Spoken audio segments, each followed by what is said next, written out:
Hi, students. This lecture is over chapter 20, which is on electrical current, resistance, and Ohm's law.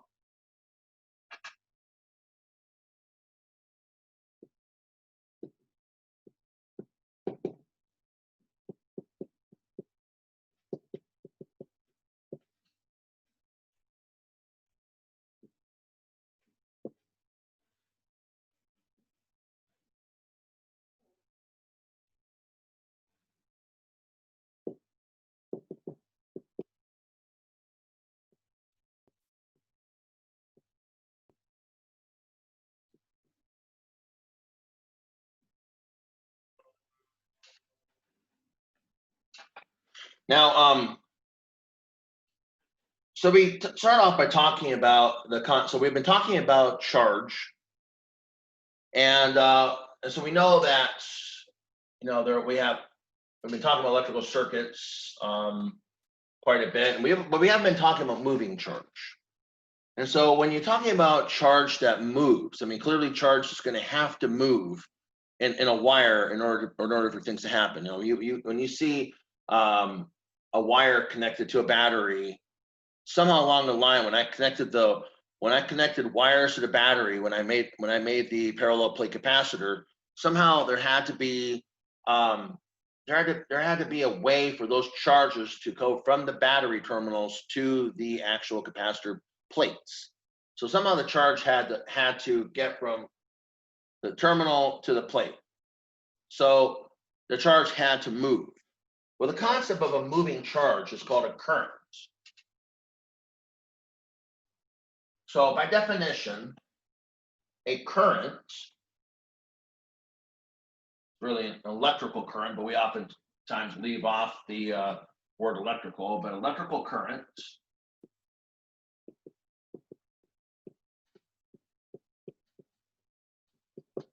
defined by the letter I. We oftentimes talk about the letter I representing current for whatever reason. And it's defined as the change in the charge with respect to time.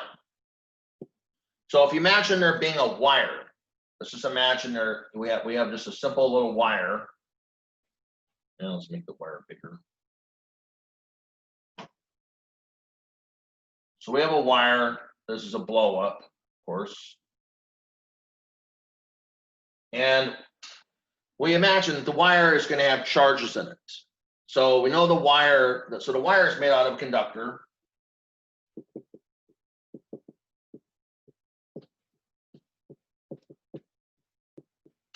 And we know about conductors, we know that they allow the easy passage of charge. The wire is made out of a conductor, and conductors allow the easy passage of free charge.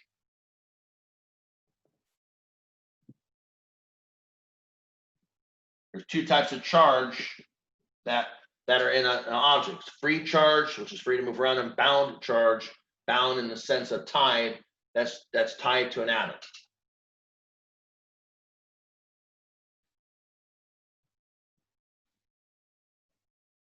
This is free charge. Very, very closely bound valence electron, for instance, in a metal, allowed to move. So what's happening here is that this charge, when you imagine these charges, these are just like little charges. They're all like negatively charged electrons. And they all are moving. They have a velocity of various velocities, right? We'll talk about that in a moment. But in general, if you imagine there being some sort of a plane that you're looking at, and you're watching how many charges cross a certain area in an amount of time. Well, the amount of charge that crosses, say, some plane per unit time is called the current. Overall, the charge that crosses the plane per unit time, so the amount of charge that will cross by per unit time is the current. All right, that's what this means. So a current, so this is the concept of a flowing charge. You could have a current of water, for instance, flowing water. Anything that flows is called a current. This is an electrical current. That means that charges are flowing.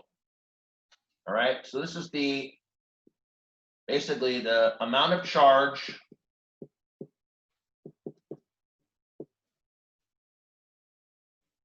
moving past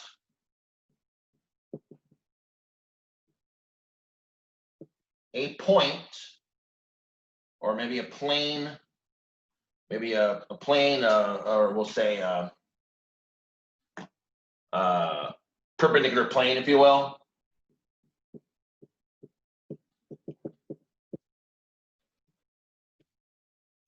Per unit time.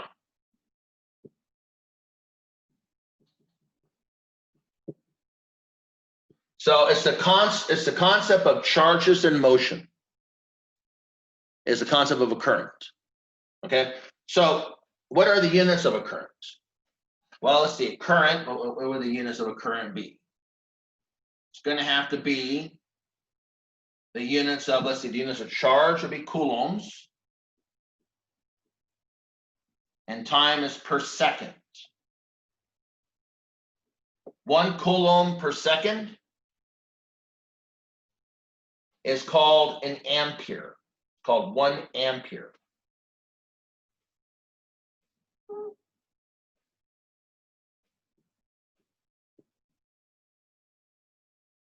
And some people will just sometimes shorten it as just calling it an amp. And the unit is usually given as an A. Usually refer to the unit, just like we use the charge units, capital C. The current for the ampere is the current, the unit of a current is usually given by a capital A, 1 ampere. Now 1 ampere is actually a lot of current because 1 coulomb is a lot of charge. Given that, and I've told you that before, previous chapter, given that 1 coulomb is a lot of charge and an ampere is just a 1 coulomb per second, then an ampere is going to be a lot of current. You do not want to get in contact, in direct physical contact with 1 ampere of current. You will likely not live if you do so. So again, 1 ampere current is a large amount of current, even though the number 1 is a little bit, kind of belies its size. I mean, but yeah, it is a large current unit, 1 ampere. We oftentimes talk about milliamperes. All right. So now that we talk about flowing charge, we want to start talking about what are called electrical circuits. All right. So, and of course, circuitry is very important. It's a very important application of electromagnetic theory, and there's circuits all around you. All right. So let's just say, for instance, we have some, kind of say a physical example. So I'll try to best I can to make a physical battery. Okay, so this is what we would see in reality, if I could draw the picture well. We'd see a big battery, for instance, a couple of terminals on it, maybe a plus and a minus, and maybe it connects with a lamp. So maybe what happens is you have some sort of a, let's try to draw the wires so they go together, some sort of a circuit, and they connect up into, let's say, a lamp. Let's just say we have ourselves a lamp. Right? We have a lamp. That's what you'd normally would see in reality. But what electrical engineers and physicists like to do is they like to take this picture of what you're seeing in reality and make it into what's called a schematic. So engineers or electrical engineers and physicists will oftentimes make a schematic. They make a schematic that actually represents what's actually happening in reality. So what would an engineer or electrical engineer or a physicist do? Well, they have symbols. They represent these as symbols. So what's going to happen is a symbol is going to be, let's say the symbol of a battery. What happens is you have a long line and a short line. All right. Then you have a battery, a long line. So I'll mention this in a moment. Because of Benjamin Franklin, we have a convention for current where the current flows as positive charge would flow. All right, so we make this schematic and we'll say, well, we have our wire, we'll say this is a positive side and this is the negative side of my battery. So instead of drawing a battery like this, I will instead draw a schematic that represents this battery. Looks something like this, a long line and a short line. And there will be wire coming off each side. Now, I'll come around and we'll talk about these in a moment, but I'm going to represent the lamp as a resistor. And we'll kind of mention this for a moment. We'll say it has a resistor given by resistance R. And I'm going to talk about this battery, and I'm going to give it by a funny unit that you might not understand at first, and I'll explain why in a moment. I'm going to give it by what's called epsilon. I'm going to give it this named epsilon. We're just going to say that's the voltage across the battery for right now. I'm not going to say any more at this point. All right, and I'll talk about, so we're gonna represent. Now we don't even know what resistors are yet, but we'll represent the lamp or any other appliance that I plug in as a resistor. And I'm about to give you the definition of a resistor in a moment in the schematic. So when you look at circuit diagrams, what they try to do, I mean, this could be a refrigerator for all you know. It could be some very huge thing, or a washing machine, or an air conditioning unit. The reality is, you want to represent, like, say, the circuitry of your house in terms of a schematic. This is a very, very simple circuit. But instead of having, having to draw out, say, some sort of a, so let's say there's a current I that is in this circuit. Well, we'll represent a current I in our circuit. So instead of drawing out some sort of a picture like this all the time, we instead draw a much easier to draw circuit. So there are official symbols that represent circuit elements, as I've been calling them. Now, we also talked about the capacitor before, right? A capacitor looks like a couple of bars. That's your capacitor. So we'll talk more about capacitors in a moment. But right now, we're about to talk about something new called a resistor. All right. So we draw this whole schematic. Now, yeah, we're kind of going, from the basics now. Developing our concept of electrical circuitry. So now, when we talk about schematics, let's discuss current flow. All right, so again, current, the direction of conventional current.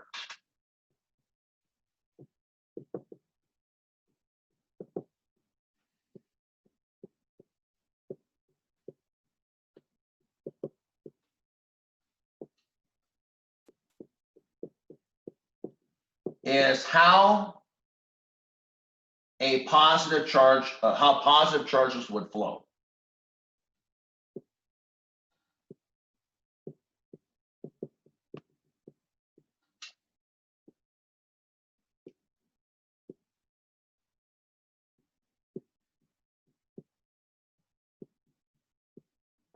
That's the convention. This convention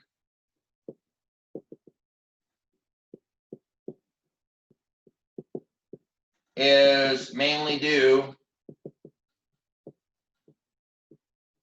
to American politician and scientist Benjamin Franklin.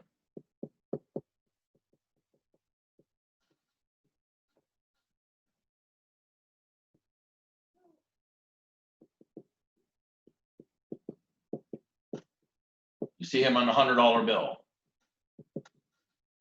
He actually was a scientist. In fact, I don't know if he's the only American money who is not a president.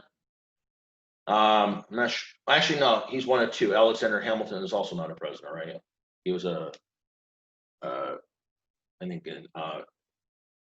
he was the person, an economist, more or less. So very good economist. So again, you have Alexander Hamilton, who was on the $10 bill, who's on the $10 bill, and Benjamin Franklin's on a $100 bill. So most people on money are presidents. So here's one example of one who's not. Benjamin Franklin was a great scientist, a great statesman. All right. So so he is really somebody who's is really we can thank for our charge convention, or our convention of current flow. Now, what's funny is that the current that he was most likely looking at was negative. In fact, he defined the electron as negative as well. So charged particles in currents flowing in conductors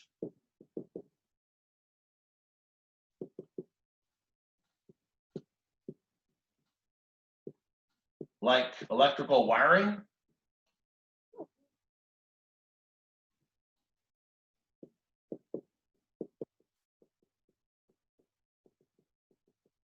are negative.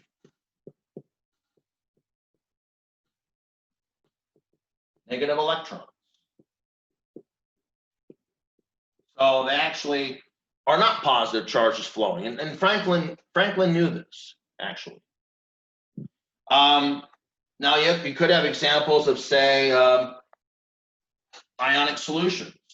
In some ionic solutions,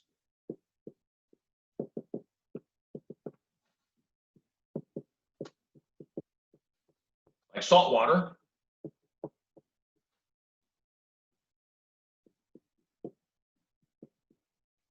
there is a mixture of positive and negative ions.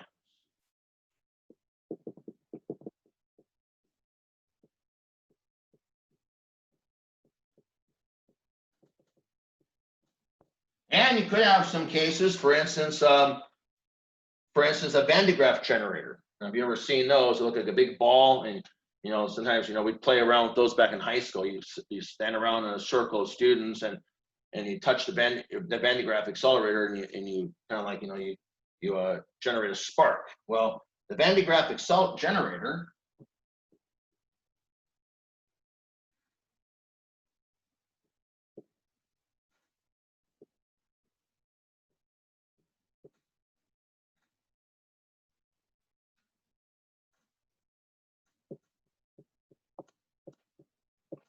actually produces a current of pure positive charges.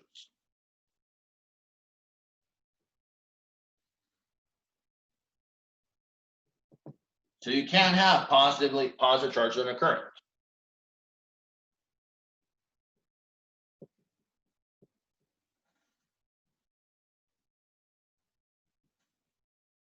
All right. And so the idea is, while you have a current, you could have negative charges. You could have, let's say, ionic solution. You can have a current going through ionic solution. It can have positive and negative charges. And you can even have a current of positive charge, like in a Van de Graaff accelerator. These are all true. However, it doesn't matter, and I'll tell you why. The convention of the current being like positive flowing charge is perfectly good for negative charges as well. And I'll explain that in a moment. So what happens when you put a battery, let's say a potential difference, on a wire? So again, if we apply a battery, or like in your lab, oftentimes a power supply,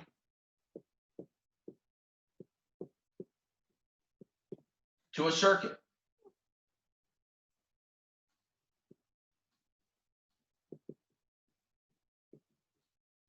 a potential difference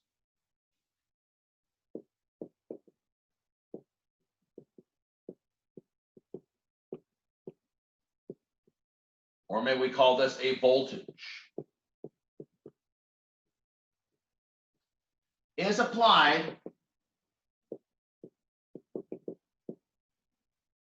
and of course we know that in this generates an electric field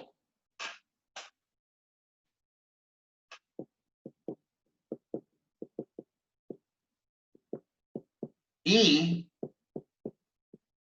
that drives the free charge.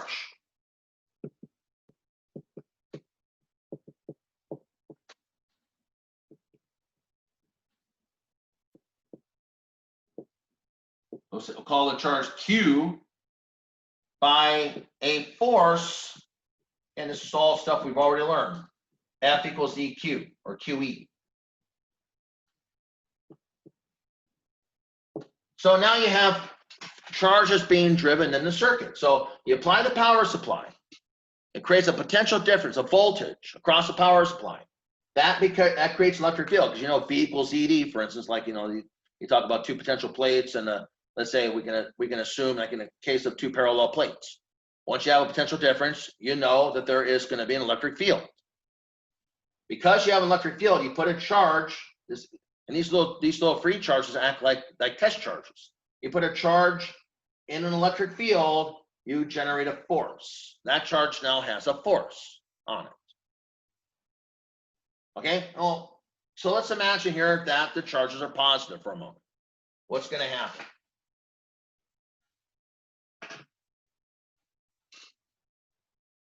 So first we'll consider a positive charge.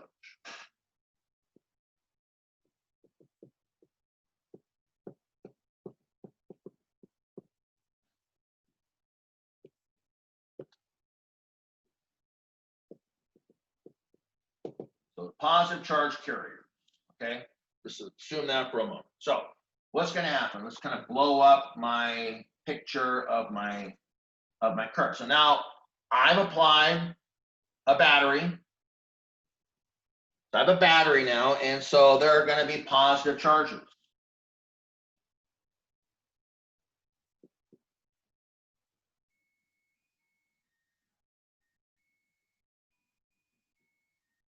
So positive charges, and what's happening here is that there's going to be an electric field. Well, imagine that the electric field, the way I have the battery set up, the electric field is going to be going along the wire. Just assume that. There's my electric field. Now, of course, what do we know? If we're going to call this the positive direction. Let's refer to this as, I'm going to say the right is positive x hat. Okay, that's my positive direction. Well, if I'm applying an electric field does what? An electric field will accelerate a positive charge along the field line. Electric field lines are defined to be where a positive charge will go. Well, if electric field is then going to push the charges to the right. That means I will actually have a current going to the right, a positive current. All right, well, that makes sense, right? Because again, we know what? Because we know there's a force. Again, the force given by the charge carriers, QE. I have E to the right. The charge carrier is positive. Positive times positive is a positive. That means that there's going to be a force pushing the positive charge carriers to the right, and hence the current is going to be going to the right. What if we consider negative charge carriers now? What's going to happen? So now we consider negative charge carriers, which is really what's happening when it comes to what's happening inside of a wire. So consider negative charge carriers.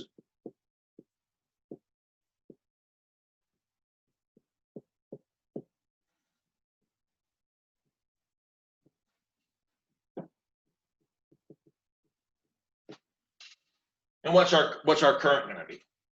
Okay, so negative charge carriers.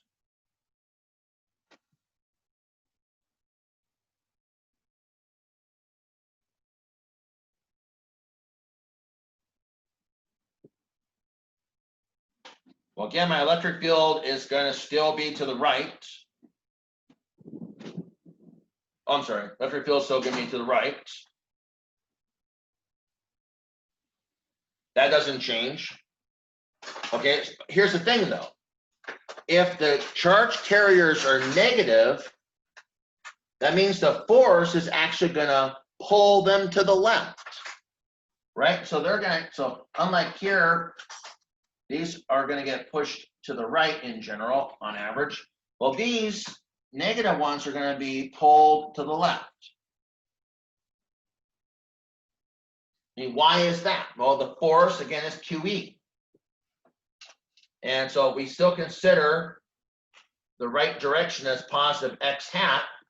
Well, the force is negative QE, or sorry, it's QE, as it always is. Well, the electric field is positive, but the charge is negative, which means the force is going to be negative. That means the charge will actually get pulled to the left. Now let's imagine what's going to happen to the current. Let's look at this very carefully. So clearly the charges are being driven to the left. But what's the current say? The current is what? The current is given as delta Q over delta T. All right. So we are going to be talking about charges going, basically crossing the wrong direction.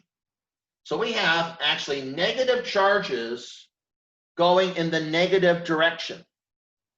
A negative times a negative is a positive. So we have negative charges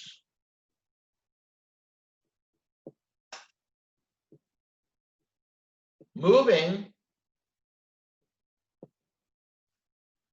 in the negative direction. Negative times negative, back in your 7th grade math, negative times negative is positive. That means my current is again positive. So a positive charges flowing in the positive direction is absolutely equivalent to negative charges flowing in the negative direction. Therefore, it doesn't matter about the current, the convention of current being written as positive charges flow. Doesn't matter whether you're talking about actual positive charges flowing when you connect your battery, or if you're talking about negative charges, which is usually the case for conductors. Negative charges, again, negative charges flowing in a negative direction is exactly equivalent to positive charges flowing in the positive direction. Now, I'll write this one more time in words.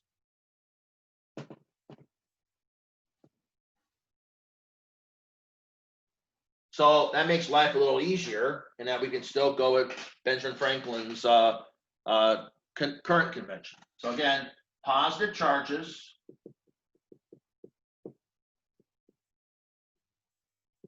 flowing in the positive direction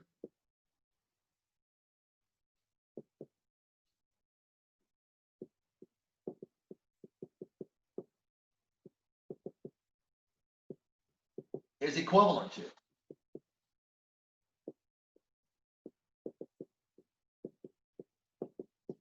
negative charges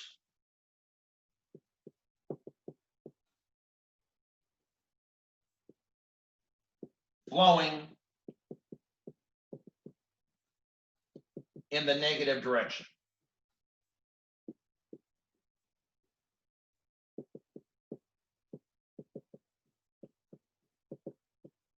So Franklin's current convention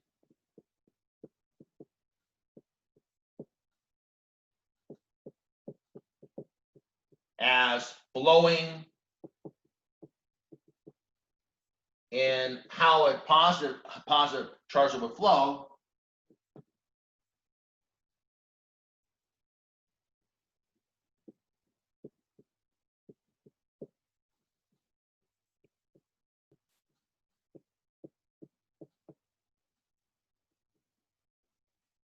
ubiquitously applies.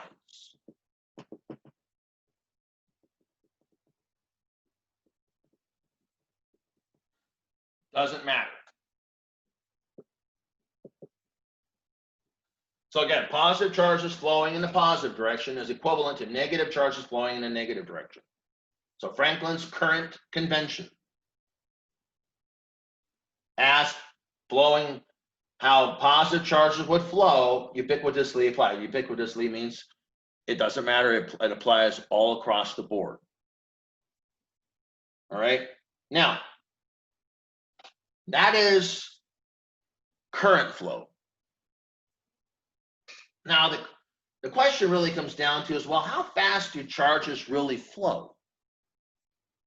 You know, if you ever wonder, you might think, well, I switch on a light and I don't have to wait for the light to switch on. The lights come on automatically. All right, turn something on, it comes on automatically. It's like light speed. It comes on right away. So these charges must be really fast. Well, I think you'd be surprised that yes, the information to move charge across, let's say, a plane, that is very fast. The information is very fast, but the actual charges themselves are actually amazingly slow. We're talking fraction of a millimeter per second.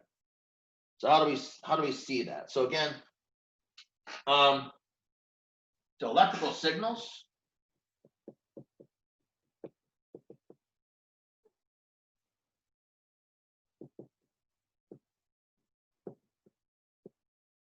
travel very rapidly.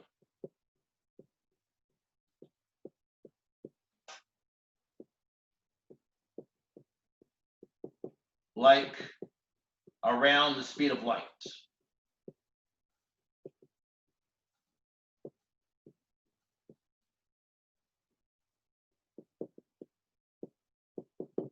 Okay, so essentially, you can have, as an example, you can have telephone conversations.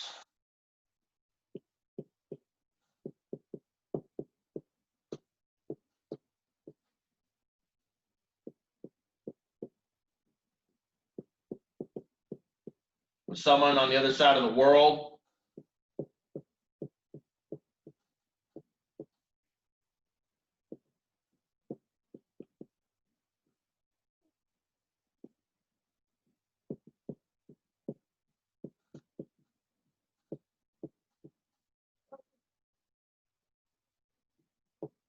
With no noticeable delay.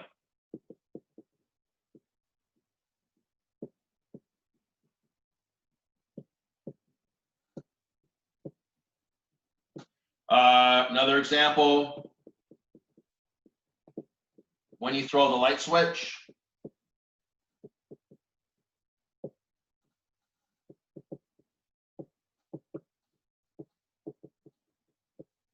the lights come on automatically. You don't have to wait for them to come on.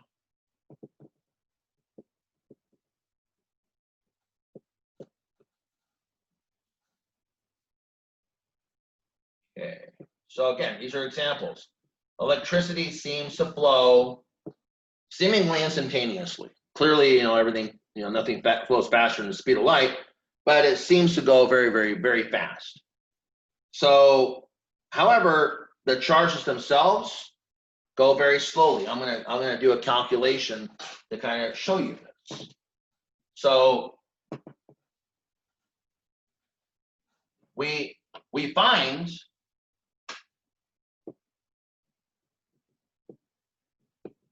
that the charges themselves, the charge carriers themselves,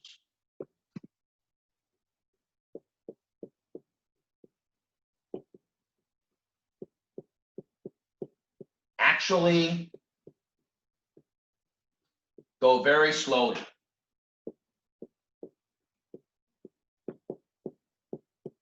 Like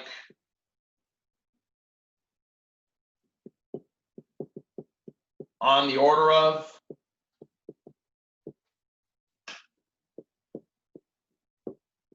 10 to the negative 4 meters per second, a fraction of a millimeter per second. So you might ask yourself, well, how is that possible? Well, it's possible because either, current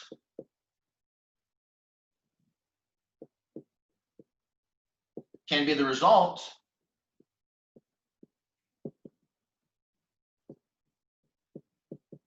of a few charges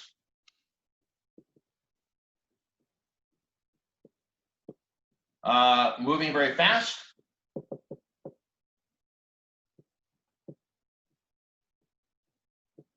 or a lot of charges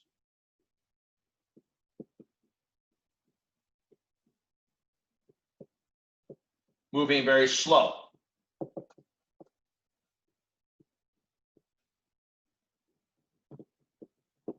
So imagine for a moment, I always kind of like to say this, but this is pre-COVID example.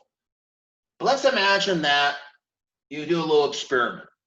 So let's say that you stand in a long line and everybody kind of forms a human chain and holds hands, all right? Let's just say, imagine that you have a human chain and people are all holding hands.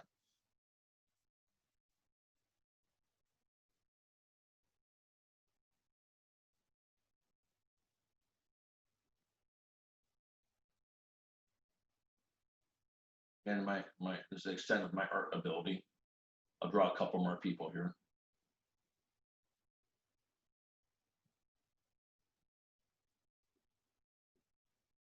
All right, they're holding hands, and let's imagine that, you know, all the way out here, you have this long chain of people. Then you say, okay, I want to have a little race. I want to figure out, what I want someone to do is when I say start, I want my chain of people to just do a hand squeeze. So this person does a hand squeeze with left hand to this person's right hand. The moment that happens, squeeze, squeeze, squeeze, squeeze, and you send a signal of hand squeezes all the way across one side to the other. Then I want somebody else to run as fast as they can and see if they can beat that. And the idea is there is no way, I don't care if you have, you know, Michael Johnson here, or you have Usain Bolt. There's no way that this person, I mean, you have a chain of 20 people going from one place to the other, and they do a hand squeeze, and let's say with a final hand squeeze, this person shouts done or stop, and then you got this guy going at incredible velocity. You're gonna beat this guy. You know, there's no way that this person is gonna be able to run fast enough to. So the hand squeezes the information to get from one place to the other. Let's just say, for instance, you're giving me information to say, here's a door, open it. And the information is going to be, once you get that final hand squeeze, boom, you open that door. And let's say this guy is running to open the door. Well, you're going to beat this guy. So you have a whole bunch of people sending a signal across compared with one person running across. And the signal we're saying is going to be going at, you know, close to the speed of light, you know, in the case of the electrons. And so in this particular case, you're sending out a signal. The signal is going to beat the speed of any electron that can possibly be in the wire. And in fact, it's going to beat it by orders of magnitude, because we're going to find, I'm going to do a quick calculation here to show you that the actual charge carriers themselves are enormously slow. All right, and so let's kind of take a look at how we go about doing this. And so let's let me open up the textbook real fast. I meant to open it up beforehand, and I didn't. I want to show you. I want to show you a picture as opposed to me drawing it. So give me a moment.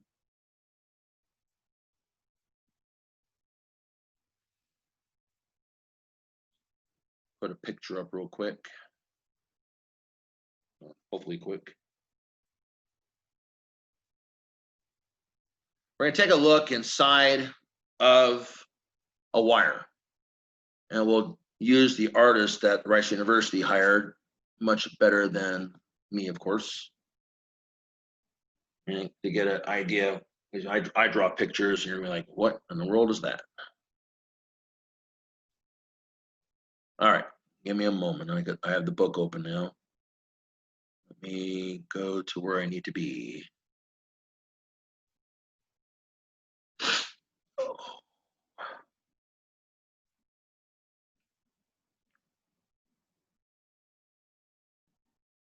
All right, getting there.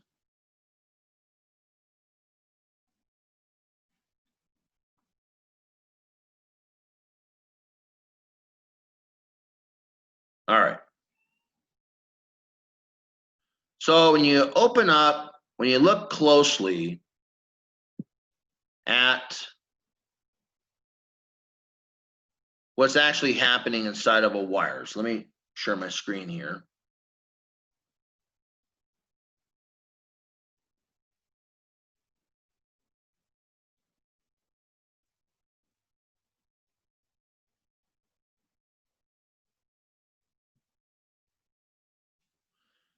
All right, if you look closely what happens to the side of a wire, what you actually have is what's called a random walk. And so particles, when they move about, usually they do things in a random way. Nature is very random. In fact, we'll find out when we study quantum mechanics that the very basis of all reality is randomness and probability. And so the electrons inside of, here's an example of electron. It's going around in a random walk. It starts off over here, and it comes at something, hits either another electron or a wall, bounces down here, bounces over there, just bounces. Some people used to refer to this as the drunkard's walk. Imagining if you had way too much to drink, and that's how you walk. You eventually got home, but let's imagine you walked and didn't drive. You eventually got home, but you got home in a very interesting non-straight line path. So that's what some people used to refer to that. Maybe that's not PC anymore, but this is what we refer to as a random walk. The actual electron is just randomly bouncing around. Overall, statistically, it has a small drift speed, which we get by v sub d. But sometimes it's getting more pushed to the right than pushed to the left, but it gets pushed to the left as well. Imagine that the current is actually, looks like the current in this example is actually going to the left. So anyway, it's getting more pushed to the right than, or it's getting pushed in the direction of the current. So I think this picture might actually be wrong, but it is what it is. Well, actually, the picture is actually right. The negative charges, remember, flow in the negative direction. The current, in this particular case, the charges are flowing to the right, but the current is flowing to the left, because remember, conductors have negative charge. So negative charges flowing in a negative direction is equivalent to a positive current. So these charges, hypothetically, if the current is to the left, then these charges have a very small, what we call drift velocity to the right. Even though they're random, sometimes most of the time they have a rightward horizontal component, but sometimes a leftward, just how they get bounced around. But overall, on average, statistically, they move to the left. All right, so this v sub d you see written here is called a drift velocity. So looking at that picture, the electrons,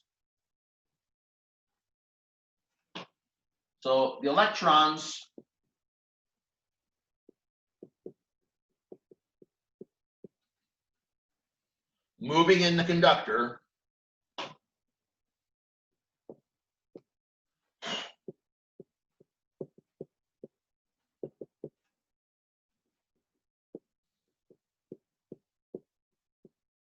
perform what is called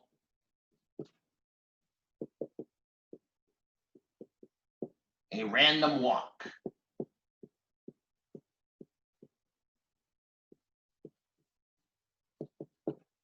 So since the current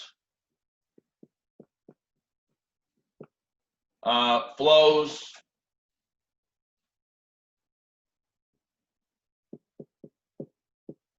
in the established positive direction,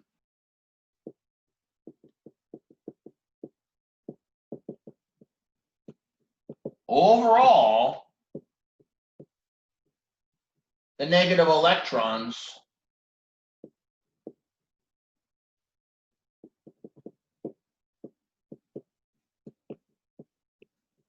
will drift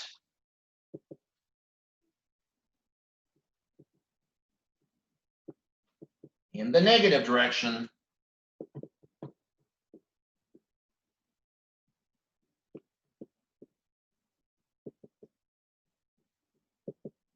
by what's called the drift velocity.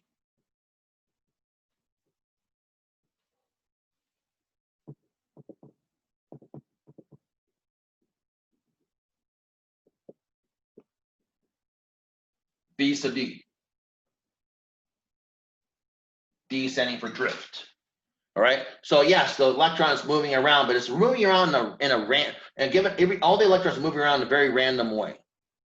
But overall, there's an overall drift of the electrons in a direction opposite to the current, as we saw in that picture. Okay. So now,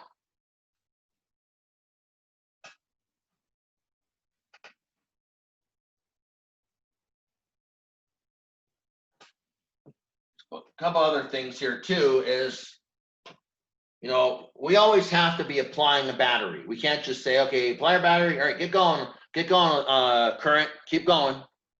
Well, there's a few things that make that not suitable. For one, a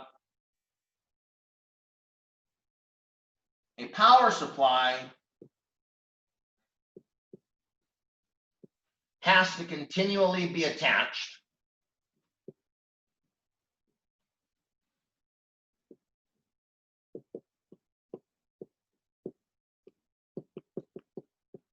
to the circuit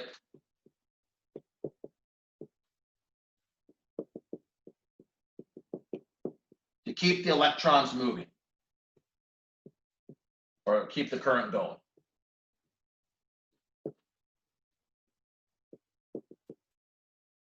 Why? Well, one reason is the free electron collisions, all these collisions, all these random collisions, the free electron collisions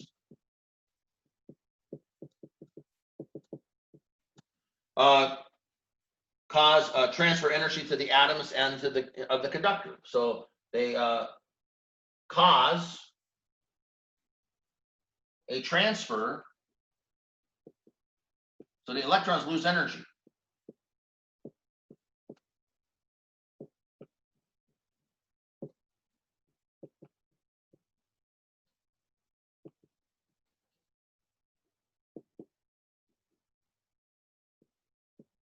So every time you have a bounce, you lose energy.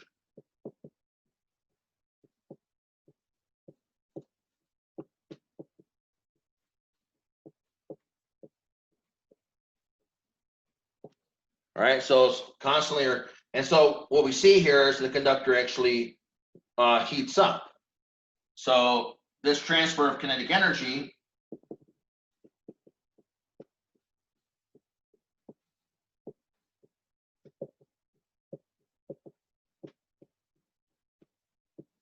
to the conductor atoms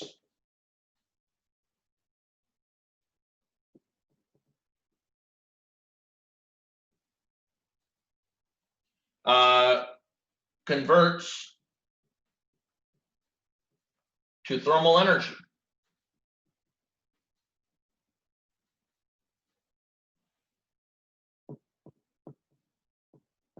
And the conductor warms.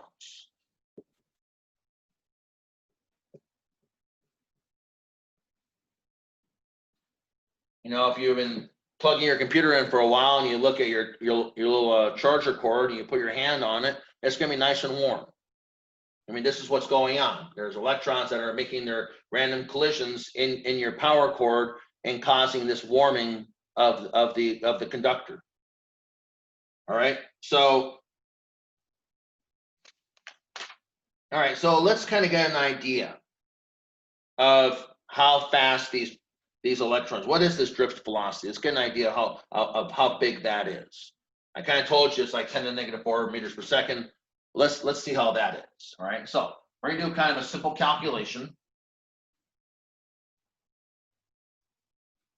So let's imagine here. I mean, draw my picture again. I'll draw kind of a blown up picture of a piece of the wire. All right, now I'm going to consider a segment of this wire. Let me make the wire a little bit longer.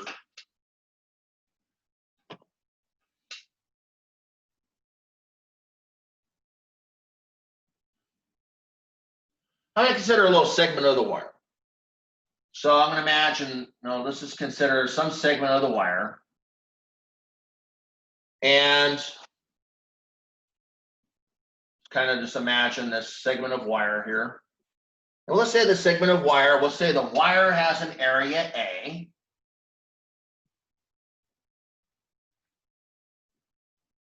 Okay. And we're going to say the segment has a distance X. All right. Now in this wire, we're going to have charges. So these are little charges. Here's a charge. Here's a charge. We'll see all these little charges in here. Make them bigger, little Q's inside, I guess. Here's a charge.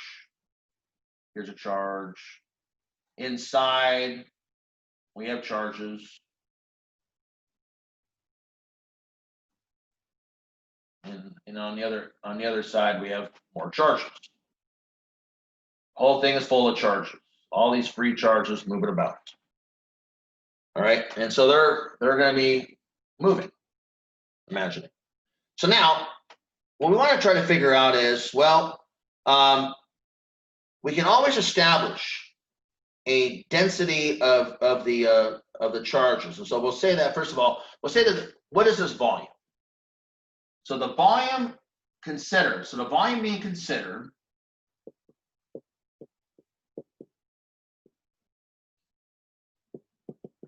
in this cylindrical example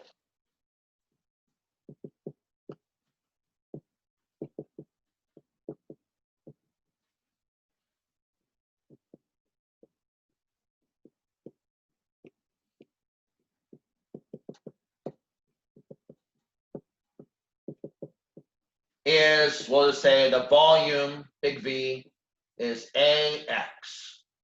The area times the height of the cylinder. AX. The area times the height. Okay, very simple. So let's imagine that. Consider that the density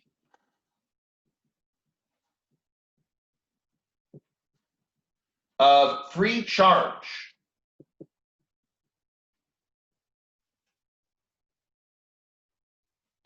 charges in the conductor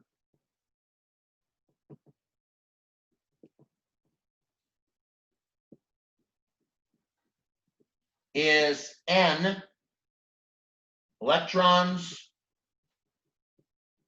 per meter cubed. So there's so many charges per unit volume in this conductor, which means that the total charge would be what? The charge delta Q then is what? It's the number of electrons, the number of charges per unit volume multiplied by the volume. So the number of charges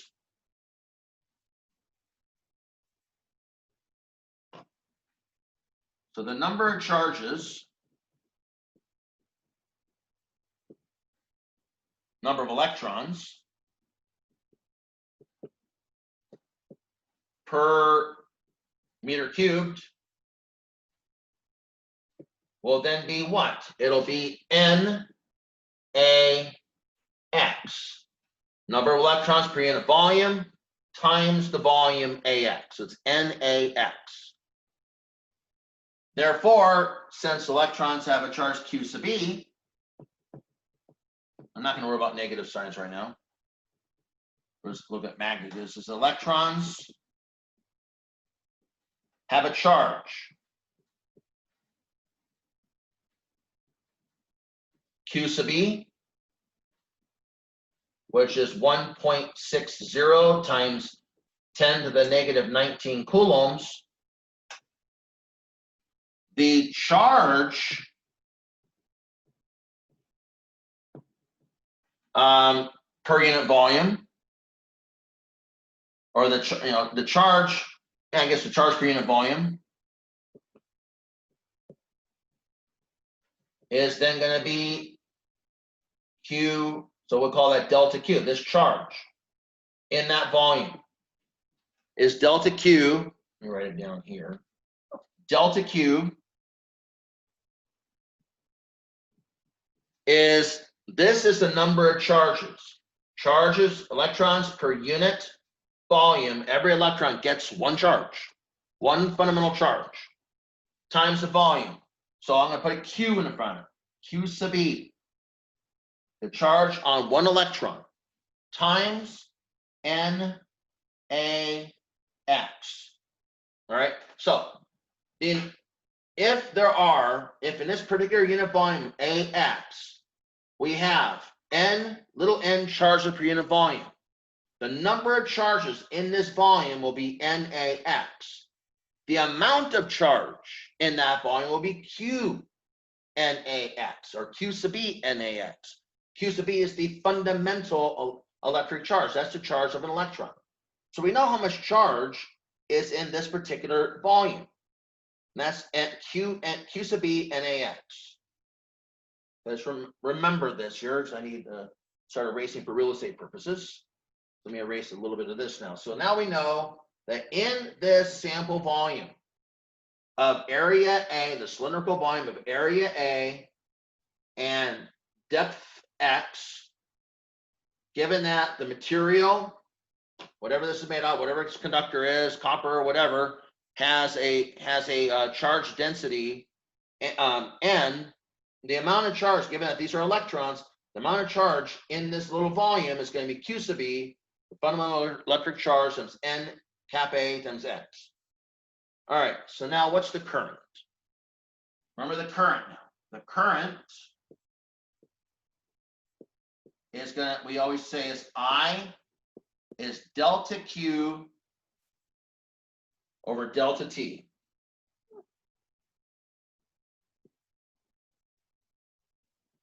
Well, I know that, let's just say, for instance, that these charges flow in a certain unit of time. Let's say the space clears out. All right, so let's say, so let's just assume, or in our problem, let's say that all of the charges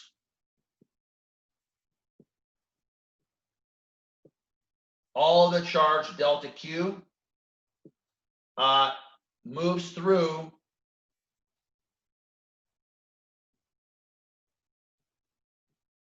this volume.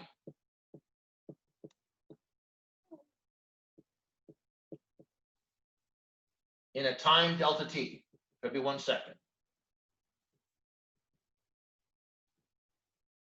So all the charges you see here contained in this little volume, they're all going to get replaced every delta T. You have a whole new set of charges. Every delta T, they're going to flow through. So that amount of charge is what? Well, that's I. What did I say is delta Q? Well, it's Q sub E NaX over delta T. All right. All I did is I took the amount of charge that was in that little volume per unit time. Okay, I'm going to erase this now for real estate purposes. Bottom part. All right, so let's see here. Change with respect to T. Well, the electric charge is a constant, right? That's the fundamental charge of an electron. The density of charge carriers is a property of the material. That doesn't change. The area of this conductor doesn't change. However, the distance that the charges move, well, we know what that is. We know that's going to be the distance that a charge moves, say, is going to go at some velocity times time. Right? That's chapter 2 of our physics course. And so what I can say instead, when I see x over delta t, I can say that v sub d, the drift velocity, is x over delta t. Well, let's see here. X over delta t. It's already there. I can replace that with v sub d, the drift velocity. So I finally get that I is going to equal n q sub e a V sub D.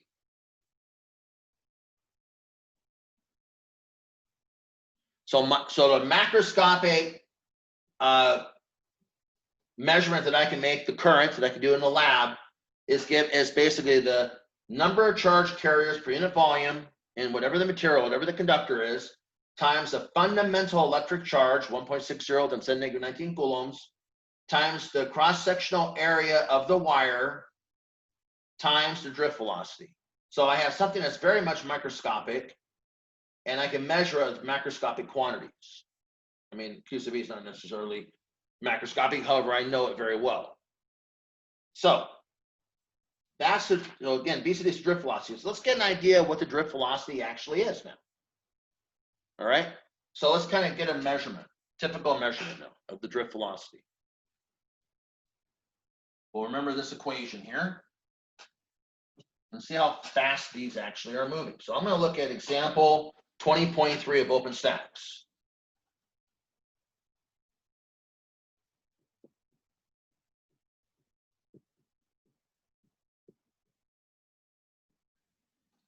All right, that says calculate the drift velocity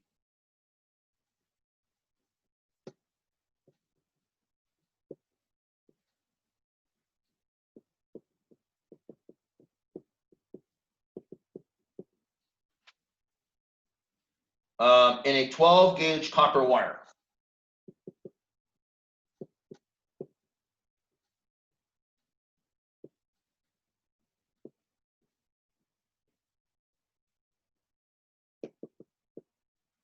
You always hear about 12 gauge wires. Now, 12 gauge copper wire they're always made such that which has a diameter of 2.053 millimeters, for whatever reason, which has a diameter of 2.053 millimeters. All right. Carrying a 20.0 ampere current.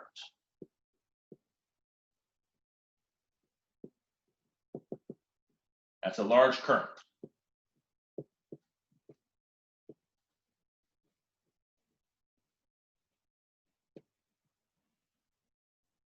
Given that there is one free electron per copper atom.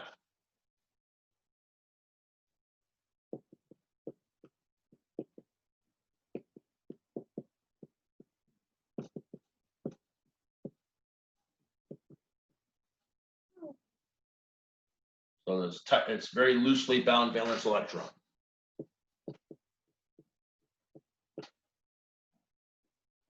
Copper atom. Okay, and it has a little parenthetical statement. And these parenthetical statements are always very important to kind of give you some reality here. So household wiring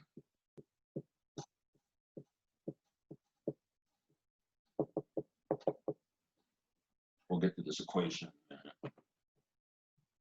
Household wiring often contains 12 gauge copper wire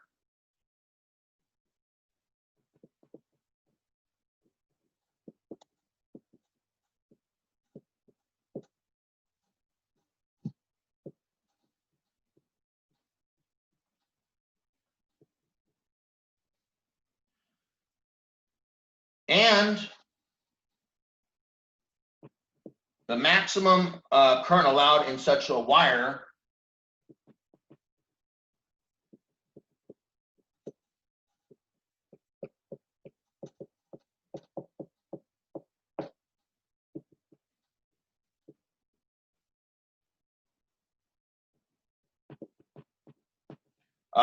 is usually 20 amperes. When it gets higher than that, you have a circuit breaker throw.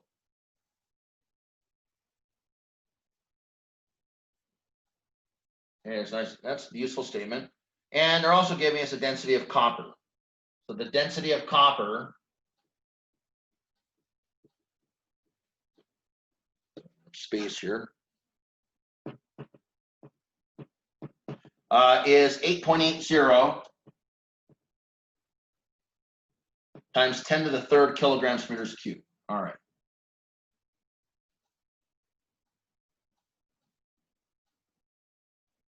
All right, here we go.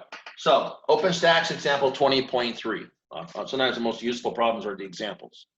Calculate the drift velocity in a 12 gauge copper wire, which has a diameter of 2.053 millimeters, carrying a 20.0 ampere current. Again, little capital A is what we typically use as ampere.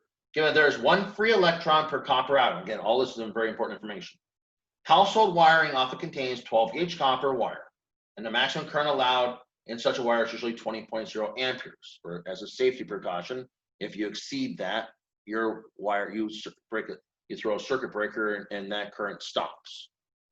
The density of copper is 8.80 times 10 to the third kilograms per meter cubed. So it's important information for finding little n in our equation. All right, so we're going to go and use the equation we just got done deriving, and we're going to use that to try to figure out the drift velocity of electrons flowing in copper wire. That's what we're after. All right, so I'm going to erase this for real estate purposes.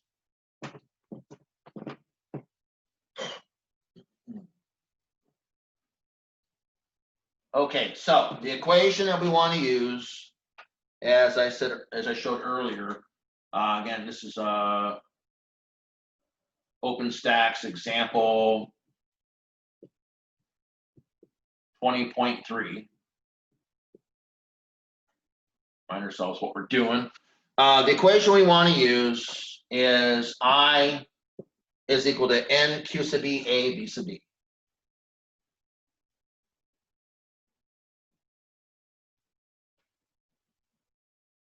All right, so just getting an idea. And I'm not going to dwell too much on drift velocity, but I think it's important to note that these particles are not traveling at some excessive velocity. We're going to see in a moment. So what I really want to do now is, given I want to solve for V sub B. That's real simple. It's just I on top, and on the bottom is nothing but N Q sub E A. So what are things that I know? Well, I know a few things already. I know I we're told is 20 amperes. Great. So I need to figure out the right side of my equation. So I is 20 amperes. That's given to me. Q sub B is the fundamental electric charge. That's always 1.60 times 10 to the negative 19 coulombs. So the only thing I need to figure out is little n. That's the only thing I don't know right now. And so, but I do know enough information to get it. I also don't know I, but I don't know A. However, A, remember, is we know that the area of a circle, it's a circular cross section, is pi r squared. But we're given the diameter, not the radius, right? So the diameter is d over 2. So it's pi d over 2, that's our radius squared, or it's pi d squared over 4. That's another way of saying the area of a circle. All right, well, I'm given that this 12 gauge copper wire. So the area is going to be pi. The diameter of the copper wire is 2.053 times 10 to the negative 3 meters squared, and don't forget to divide by 4. And when you do that, you'll find out that the area is going to be 3.31 times 10 to the negative 6 meters squared. Great. And now I need to know N. What's N? Well, for copper, Cu, for copper, we're told, piece of information, 8.80 times 10 to the third kilograms per meters cubed is the density of copper.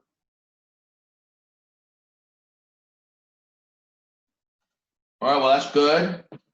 So that means that, and again, when you know how many atoms of copper you have, you know that there's one charge per atom that copper delivers to the common good of the conductor. One charge. It delivers, has one loosely bound valence electron, and so it gives one charge, it provides one charge to the flowing current. Okay, so we figure out the density of copper atoms. We automatically will then figure out the density of the charge carriers N, because it's a 1-to-1 correspondence, a 1-to-1 ratio. All right, So we know there's 1,000 grams in a kilogram. All right, so now we have grams per meters cubed, and we know that there is a mole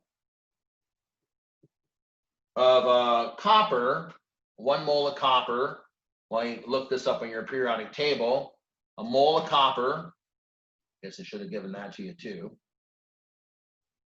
has 63.54 grams. All right, so now grams cancel. Now you have moles per meter cubed, and one more thing, you want to get atoms. Well, a mole is only a number of something. It's, so we know that there are 6.02 times 10 to the 23rd atoms per mole.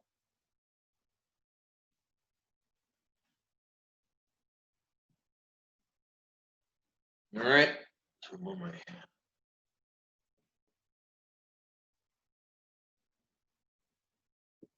For a mole of anything. All right, so if I do this chain of multiplications, I will actually figure out that the answer to this will be 8.34 times 10 to the 28 atoms of copper per meter cubed. And oh, by the way, since every atom of copper is going to contribute exactly 1 electron, that means that N is going to be 8.34 times 10 to the 28 electrons per meter cubed. All right, I now have everything I need to know. I now have N. I have A. I was given I. So, and of course I always know the fundamental electric charge. So everything on the right hand side of the equation I now know. I now have the ability to actually calculate the drift velocity. So let's do it now. So let's remember these numbers. I need some real estate. So remember all these numbers here. And okay, so here we go.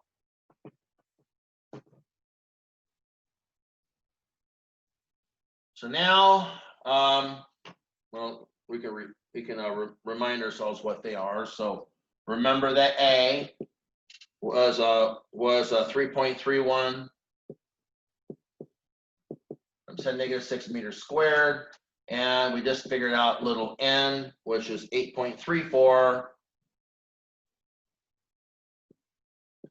Go to my little parking lot here, times 10 to the 28 electrons per meter cubed. Fabulous. So now we have the ability to put everything together. So the drift velocity will be the 20 ampere current on top, very large current. Now on the bottom, we have N, 8.34, huge number, of course, right? Times 10 to the 28 electrons per meter cubed, multiplied by Q sub E, which is going to be 1.60 times 10 to the negative 19 coulombs per electron, and multiplied by the area, which is 3.31 times 10 to the negative 6 meters squared. All right, when I put all that together, I get that V sub D is equal to a whopping 4.53 times 10 to the negative 4 meters per second. Okay, that's not even a millimeter per second. And I was joking around when I said whopping. It's very slow. So 4.53 times 10 negative 4 meters per second. That is an extremely slow speed. And it's that way because there is such an incredible number of electrons or charge carriers per meter cubed. So again, it's many, many charge carriers going slowly, which would be equivalent to a few charge carriers going very fast. You still get the charge across that you need. You still get the current.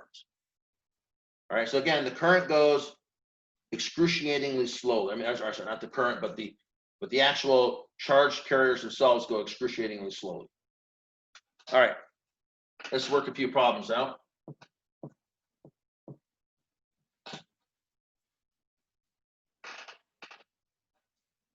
I'm gonna look at OpenStax 20.1. Let's go from the very top here. OpenStax 20.1 says, what is the current in milliamperes?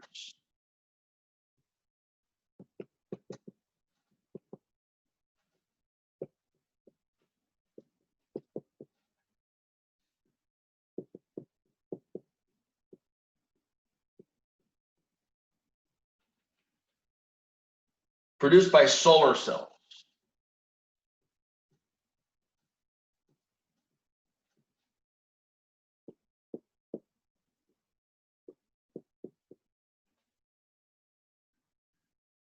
Through which 4.00 coulombs of charge passes in 4.00 hours.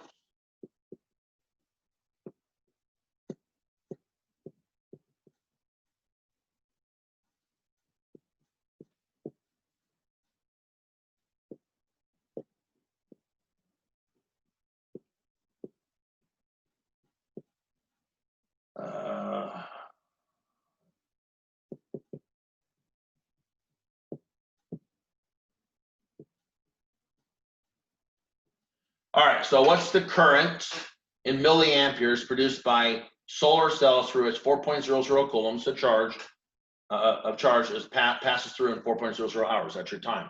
By the way, I didn't say this, but when we talk about, so again, as I said earlier, we know that 1 ampere is 1 coulomb per second, right? And so, as we know, we always, when we have, certain combinations of units, we honor some great physicists. So the person being honored here is one of the pioneers in electromagnetic theory. His name is André Marie Ampère.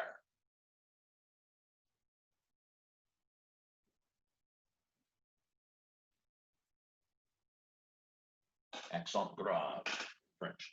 So André Marie Ampère. So again, Ampère would be how you would actually say his last name. However, we often, you're hearing everybody say ampere, or oftentimes they'll just say amps. So we honor André Marie Ampère. All right, just to let you know. So again, as I said, 1 ampere is a large value. So how do you do this problem? Well, we know that the definition of a current is the time rate of change of charge with the current. In fact, it really is this.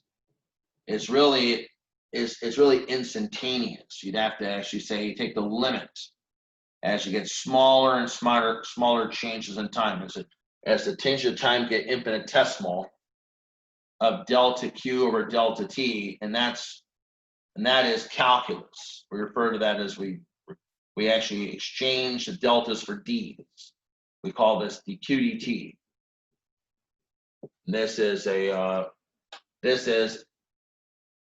instantaneous time rate of change of the charge. That's really how a current is defined.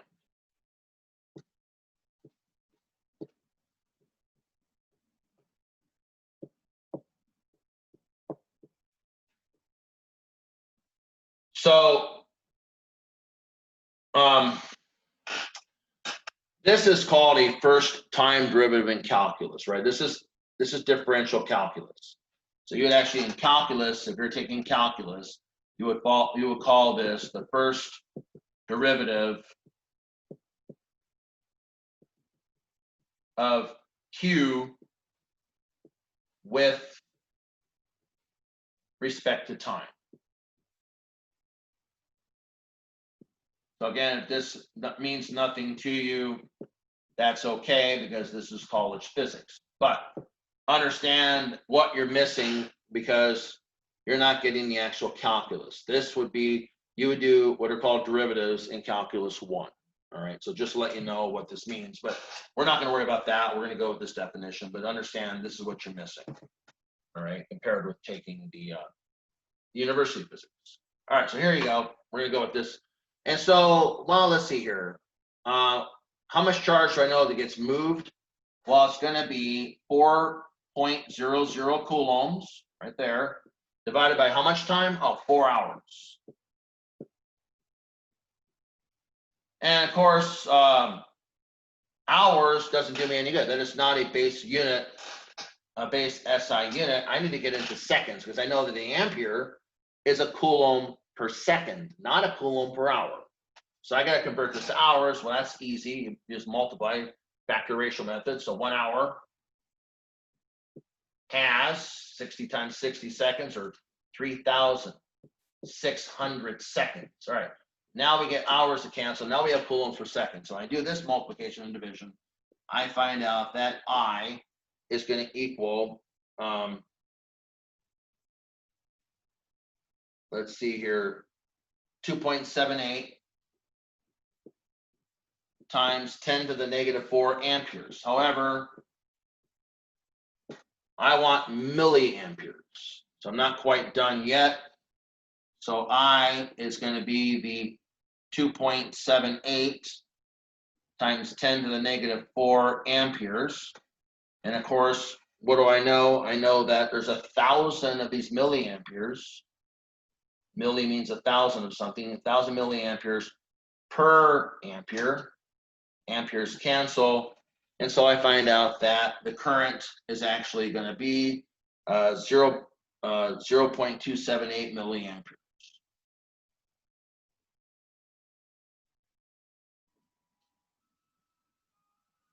That's my current. Okay, so 0.278 milliamperes, quite small. Okay, let's go to another problem here. OpenStack's 20.5.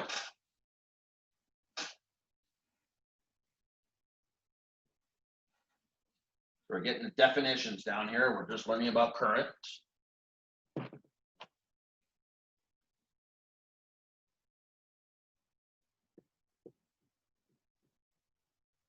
Okay, a large, I always like lightning, except when it's over my house. A large lightning bolt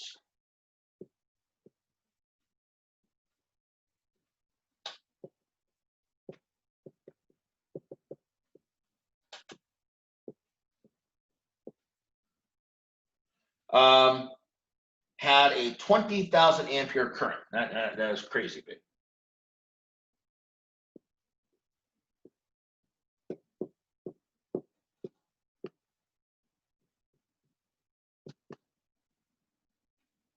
And moved 30.0 coulombs.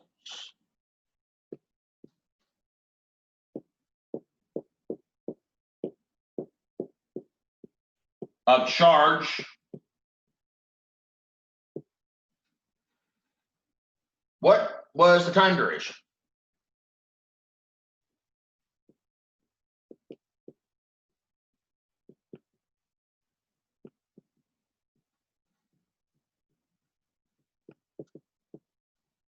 Okay, so a large lightning bolt had a 20,000 ampere current and moved 30.0 coulombs of charge.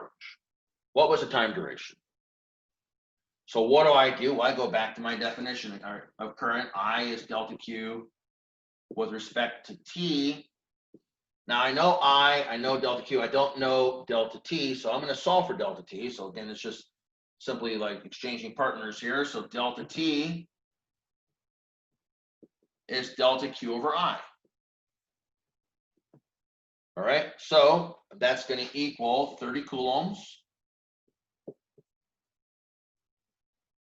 Big charge, divided by a ridiculously big current, 20,000 amperes. We find out that delta T is a minuscule 1.50 times 10 to the negative 3 seconds, or delta T is 1.50 milliseconds. Either of these answers is perfectly acceptable. So very, very fast. I mean, lightning flash. I mean, it's on you like before you even notice it. All right. So again, it is only 1.5 milliseconds is how fast that big surge of energy is traveling. Huge surge of electricity. All right, OpenStax 20.10.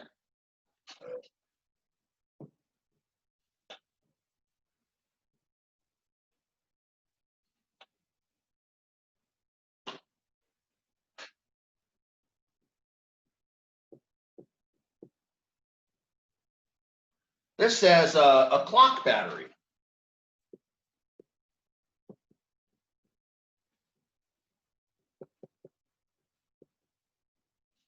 Wears out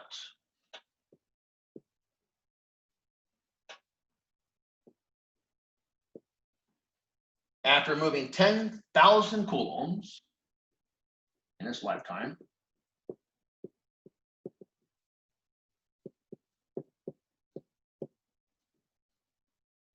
Of charge.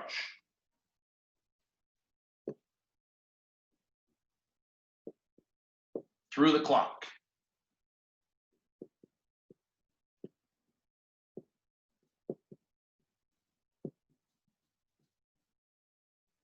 At a rate of 0.500 milliamperes.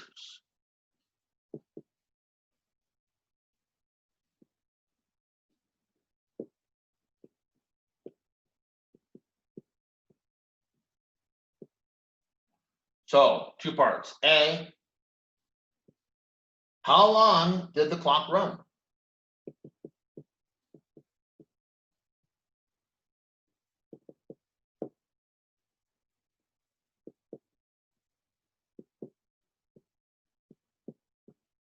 B, how many electrons per second flow?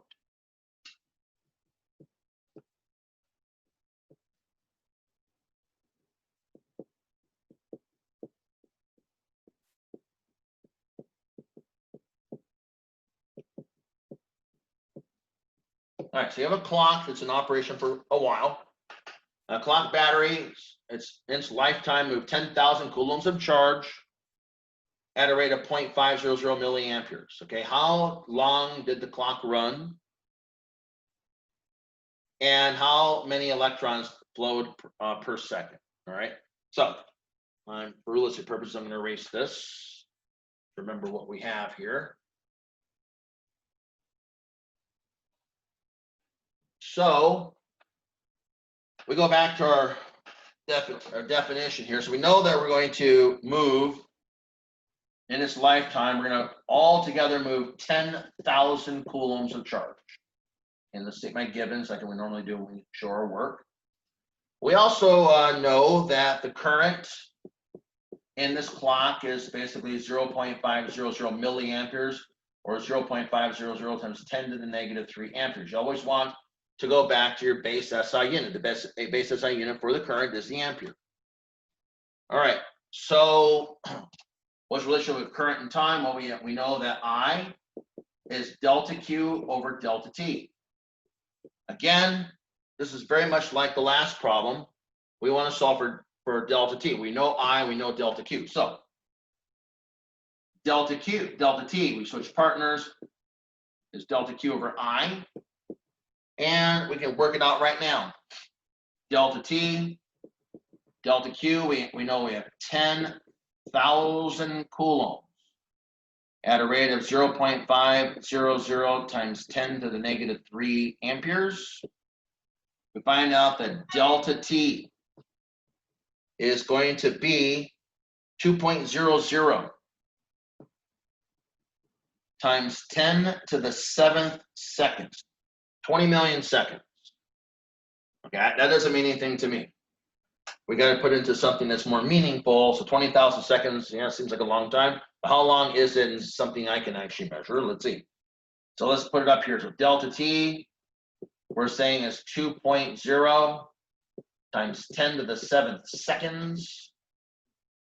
Well, let's see here. In hours, I don't think hours is going to be enough. So in hours, we have 3,600 seconds in an hour. That gets rid of seconds.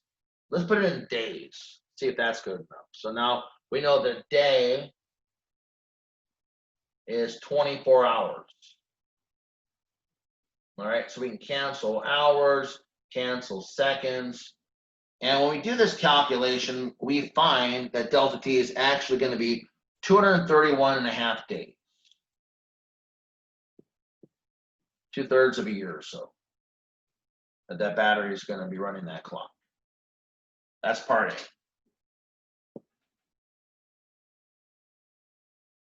All right. So again, I was given delta T. I'm sorry, I was given delta Q. I was given I.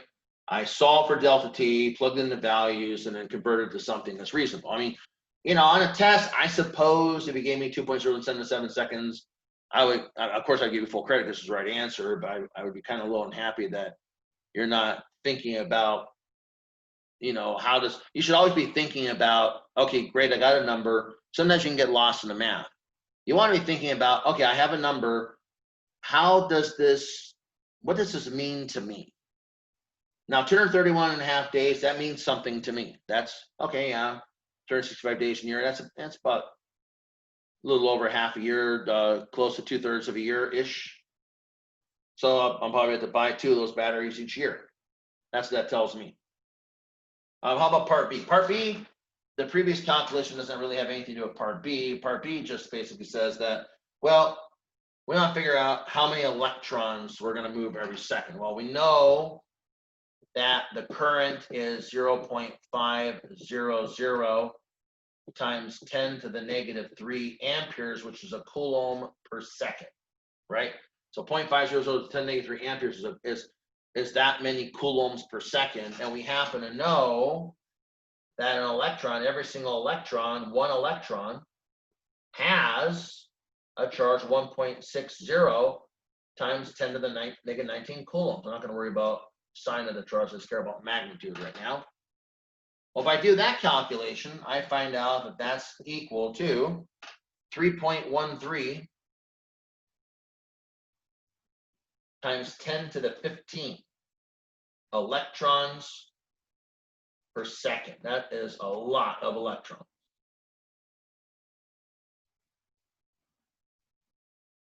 So, you know, there are a lot of electrons in the universe. Let's put it that way. And so just in this little clock, you're processing 3.13 times 10 to the 15th electrons every second.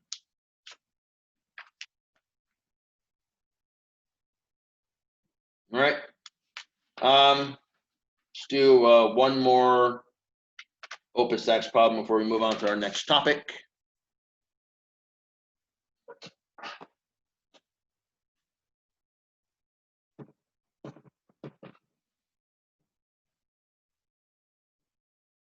All right, I want to look at Opus X 20.13.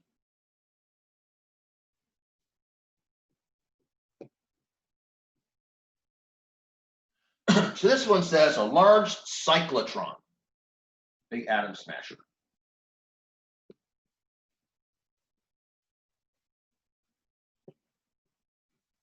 Large cyclotron directs a beam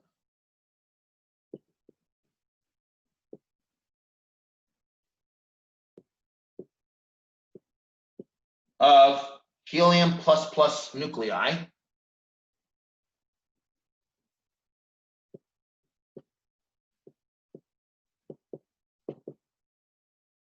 onto a target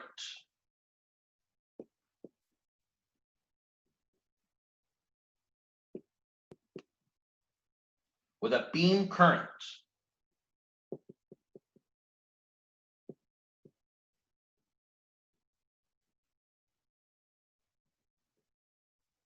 of 0.250 milliamps.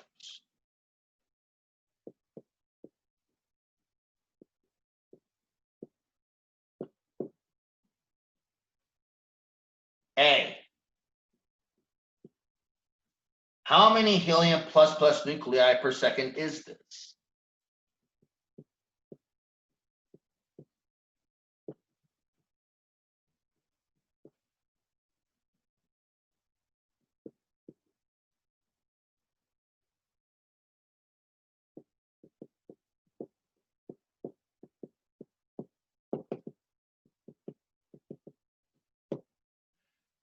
B,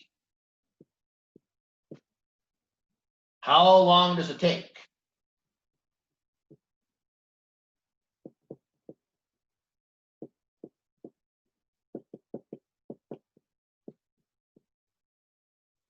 for 1.00 coulomb to strike the target?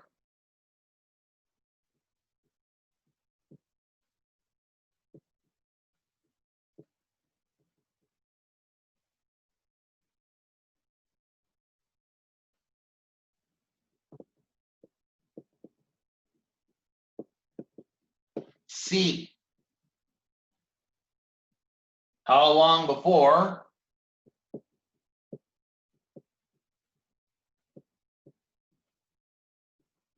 1.00 mole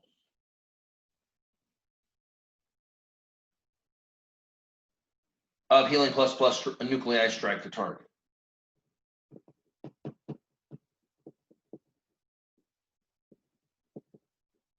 All right.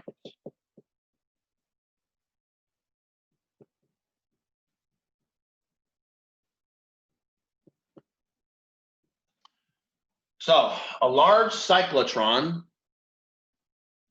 kind of like your Fermi Lab or like the Large Hadron Collider, directs a beam of helium plus nuclei. So again, that's helium. We know helium normally has 2 electrons and 2 protons, right? But those electrons are stripped away. So again, that's a stripped helium. It has no electrons. It's just basically a double positive nuclei. Onto a target with a beam current of 0.250 milliamperes. A, how many helium plus nuclei per second is this? B, how long does it take for 1.00 coulomb to strike the target? C, how long before 1.00 moles of helium plus nuclei strike the target? Okay, so I need to erase this for real estate purposes. Remember all these things. Okay, so the charge on a single helium nuclei is going to be 2q sub e. So again, it's double positive, double plus.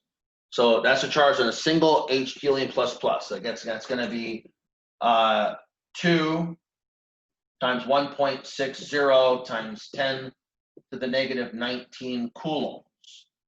So the charge on 1 helium plus nuclei will be 3.2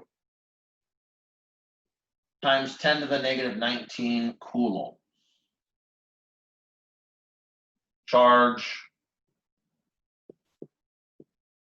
on a helium plus. All right, there you are.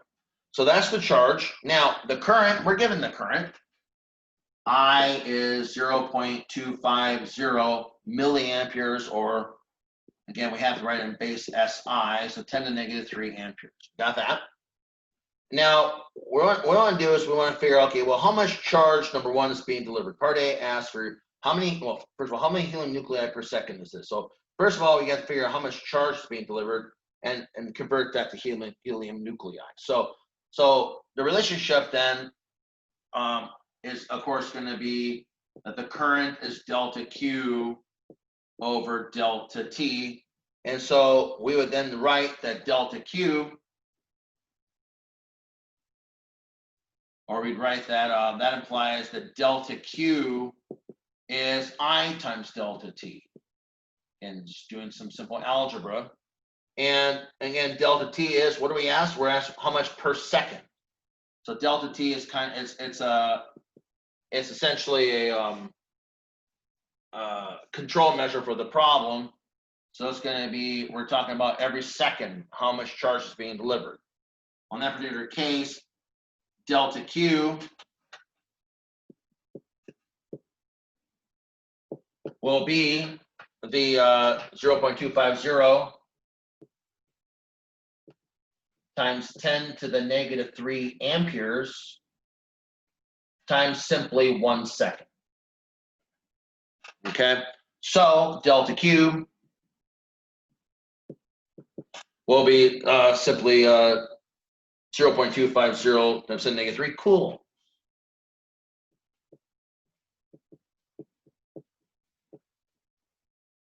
Each second. All right, so that's how much charge will be delivered. But what does that mean in terms of helium nuclei? Well, we know that the number of helium nuclei, we'll say N, is going to be what? Well, it's going to be the charge delta Q per 2 Q sub E. Remember, the charge is basically the charge on a particular helium nuclei. We'll call that Q. That we computed up there. That's the total charge. Well, each one of them has that much charge. So we do this. You come to find out that that's going to equal 0.250 times 10 to the negative 3 coulombs divided by let's see, that's of course per second. You want, well, we know it's per second. Coulombs divided by what? Divided by 3.2 times 10 to the negative 19 coulombs. We found out that the number of helium nuclei will be 7.81 times 10 to the 14. Helium plus nuclei per second.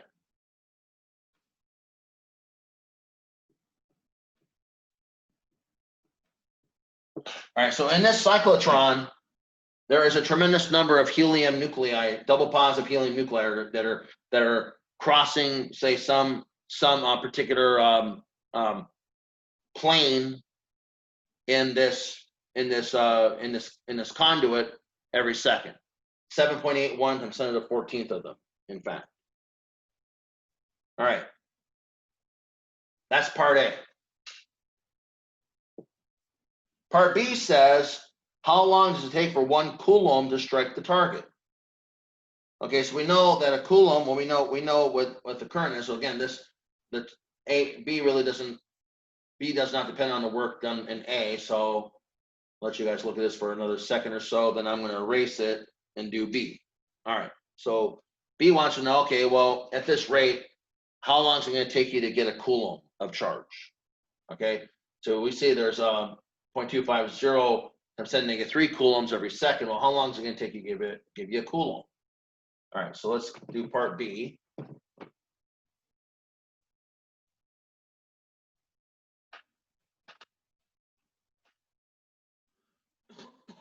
So now we want delta Q to equal coulomb. We want to pass 1 coulomb of charge. Well, again, you know, the I is delta Q over delta T. Again, we've done this calculation before. We're going to solve for delta T. So delta T is delta Q over I, or 0.250 times 10 to the negative 3 coulombs. Oh, I'm sorry. 1 coulomb. We're passing 1 coulomb of charge. And it's at a rate of 0.250 times 10 to the negative 3 coulombs per second, or amperes, right? So that means that it's going to take delta T equal to 4,000 seconds. It's going to take 4,000 seconds for that to happen. So we know there's 3,600 seconds in an hour, so a little bit over an hour at this rate, you'll finally pass a coulomb. All right, it's a little bit over an hour. So 4,000 seconds, in fact, to actually pass 1 coulomb of charge with all of these helium double plus ions going by. 4,000 seconds to give a charge of 1 coulomb. So again, 1 coulomb is a relatively large charge. Now, part C says, well, how long before a mole of helium plus nuclei strike the target? Okay, so now that's how much to give 1 coulomb. Now we want to try to figure out how long is it going to be to give a mole of helium nuclei. I'm going to erase this. We'll do part C now. All right, so part C, we want 1 mole of helium nuclei.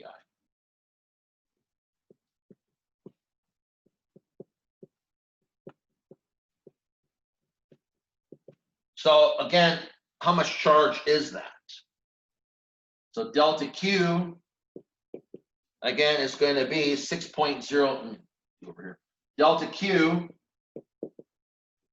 will be 6.02 times 10 to the 23rd helium plus pluses, helium plus plus nuclei. Okay, now how much charge is that? Well, again, each one of those is there's going to be 3.20 times 10 to the negative 19 coulombs per helium plus plus. All right, so that means that the amount of charge that that's equivalent to is going to be 1.93 times 10 to the 5th coulombs. That's a lot. I mean, it took over an hour to get 1 coulomb. How long can you imagine it taking to get this many coulombs, right? And so let's work that out. And so again, we know that delta T, in same math as part B, is delta Q over I. Again, using the same math as part B. Well, now we got this huge charge, 1.93 times 10 to the 5th coulombs, divided by, again, 0.250 times 10 to the negative 3 coulombs per second, which we otherwise know as an ampere. Well, that gives us a delta T of 7.72 times 10 to the 8th second. So again, that means nothing to me. So when I see a big time value like that, I want to figure out, well, what does that mean? That years, decades, what is that? You know, so let's figure that out. I'll try it in years like last time. So delta T, we know, is going to be 7.72 times 10 to the 8th seconds. We know that an hour has 3,600 seconds, and that there are a day has 24 hours. All right, so in so doing, let's see if we can work this out in days. If I work this out in days by using these divisions, I will find out that this is equivalent to about 24. Actually, that's not even good enough. Give me a moment. So let's remember this number. Let me do this calculation up here. So I'm going to have to erase. I don't have enough information here. So turns out that that's not enough. So my delta T, I said, is 7.72 times 10 to the 8th seconds. All right. What's that equivalent to? Well, to get it in hours, 1 hour has 3,600 seconds. And then again, in my previous work, I realized that was too big. So continuing, I mean, kind of see that with the 10 to the 8th there. Continuing, you get a day has 24 hours. And in previous work, I found out that wasn't good enough either. So a year has 365 days.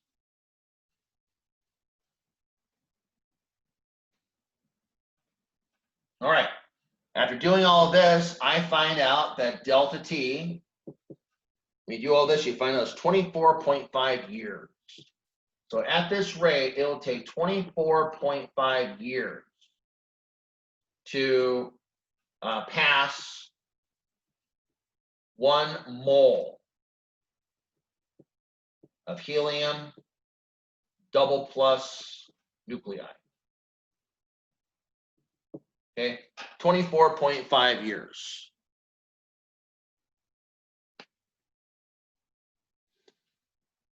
All right, so if you had a child when this thing started, that person would be have already graduated from college and have a job himself or herself by the time you passed a mole of these helium double plus nuclei. Okay, next topic. Talked a lot about current. Now, interestingly, we know that current flows through conductors. But, so we know that current flows through various devices, right? But not all devices are equal. So again, current, kind of back it up a little bit. We want to know what drives current, first of all. We talked about it earlier, but let's again, what drives current? Kind of remind ourselves. Again, we can think of various devices that drive current.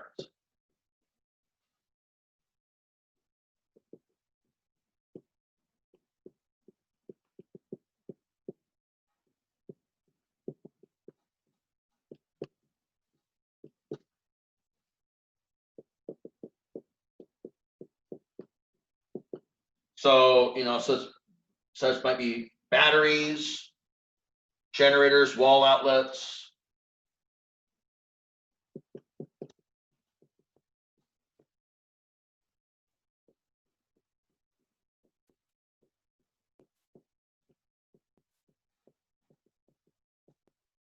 Okay, and so again, they essentially do what?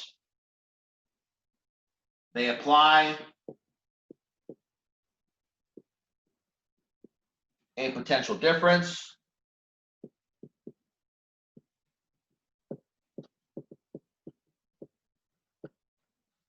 which we may refer to as a voltage.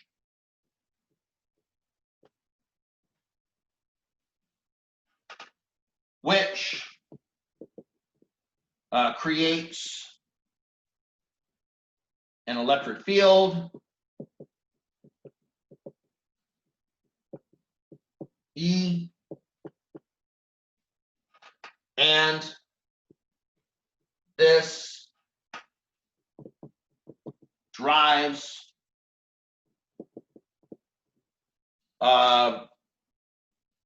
charge carriers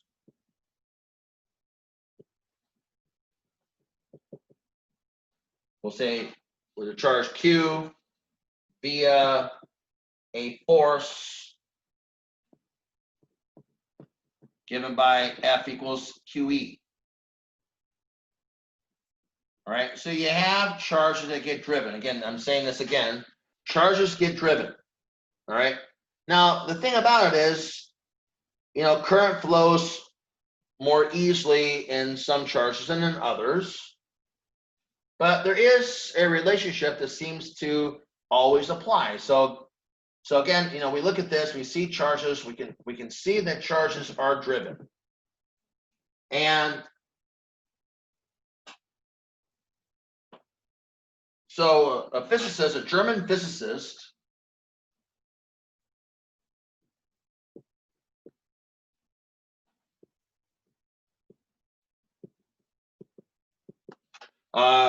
named George Simon Ohm,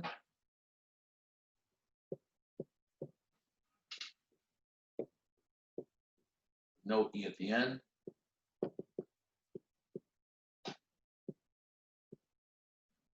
George Simon Ohm lived between 1787 and 1854.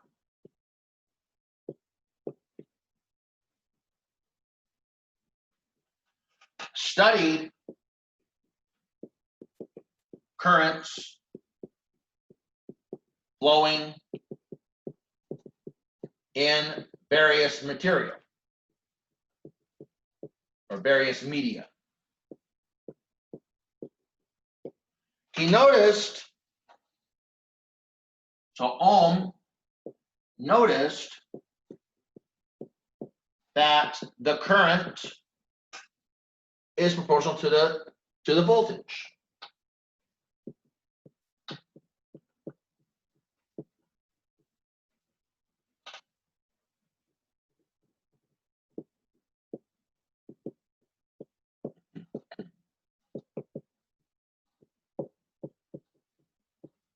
In most materials.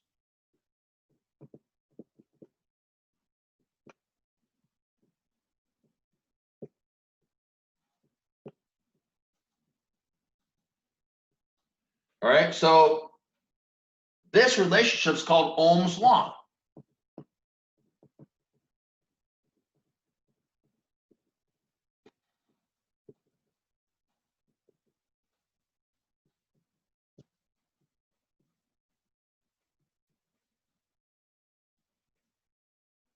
Now, this is not a law of physics. Okay, this is not one of, again, the laws of physics that drive electromagnetic theory are the four Maxwell's equations and the electromagnetic force law. This is a law like let's say Hooke's law, kind of, it's an empirical law. So this is not a law of physics.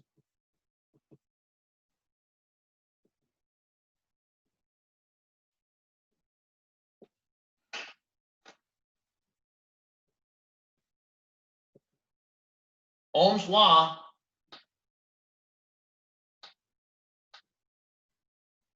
is true for most materials. And I say most, not all.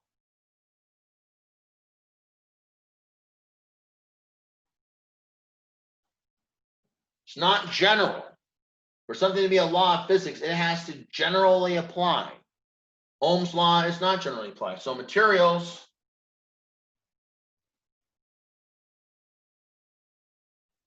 that obey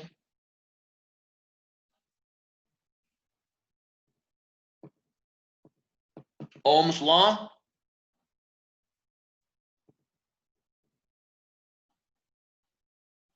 are said to be ohmic.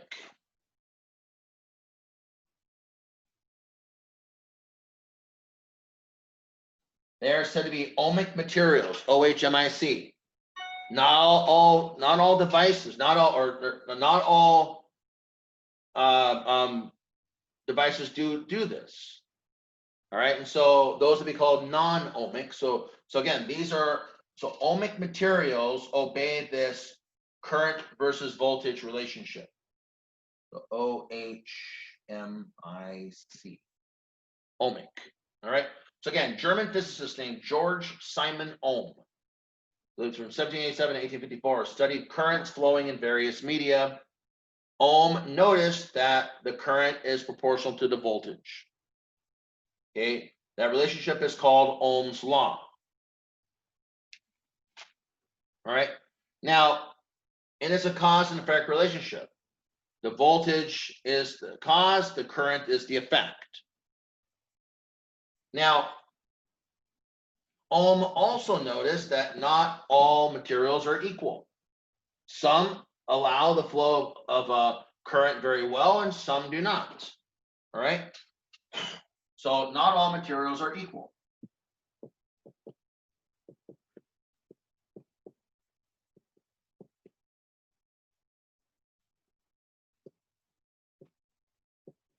Some readily allow current flow, and we refer to these as conductors,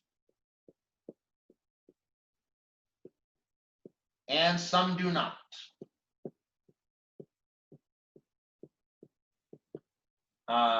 As easily. They still do, but they not as easily. So we're still, at that point, we're talking about insulators, for instance. And again, we've talked about this back in chapter 18. All right, and so there is a property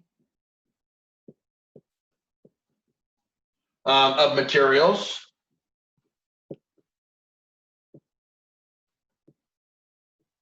that is likened to, say, friction or air resistance.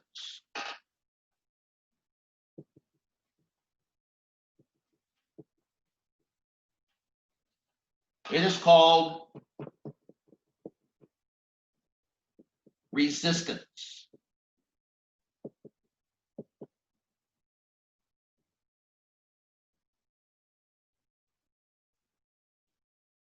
typically we'll call it with a capital R.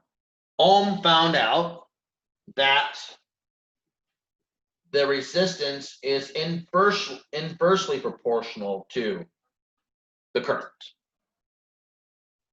All right, and so again, you know, if you have an object with a larger resistance, it's going to impede the flow of current more. All right, putting this all together, Ohm finds out that altogether we really have I is V divided by R. This is really the best statement of Ohm's law. And this really says is that it puts the two relationships together. The current in the wire is directly proportional to the potential difference or the voltage, and inversely proportional to what's called the resistance. What would be units of resistance?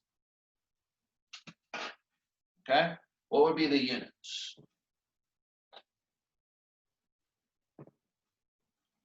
Well, we look at this formula, we would solve for the resistance, we exchange partners here with R. So we can think of R as equaling V over I, another way of writing this formula. Well, we know what V is. V is in volts. I is in amperes. All right, well, 1 volt per ampere is called 1 ohm. And the unit for ohm is a capital omega, the capital W in Greek, omega, right? Sounds like ohm. So 1 volt per ampere is an ohm. So resistances are in ohms, so many ohms. All right. And so when we take a look at a circuit, we can put a very simple circuit diagram on. Well, we can put on a resistor. So for instance, if I go and draw a circuit diagram, here's my battery, here's plus, here's minus, I'll call that epsilon, I'll explain why I'm doing that later. And we have, schematically, we have 1 resistor. Now schematically, the resistor looks like a jagged line. Okay, that is what so this would be a resistor R. So again, when we talked about, you know, putting elements on there, you know, the only one we've seen so far is the capacitor. Capacitor symbol always looks like 2 bars.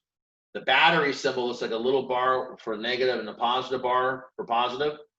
And the resistor is given by this symbol, this jagged line, and typically you write some sort of R, R1 or something there.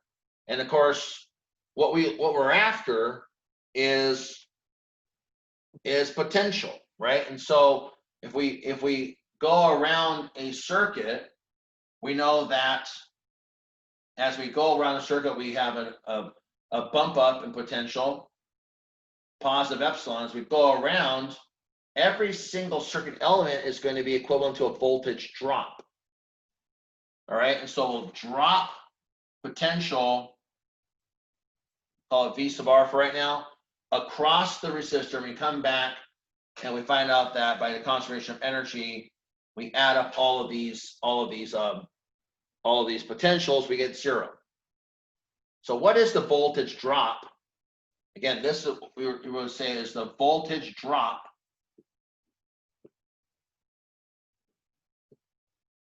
across resistor R.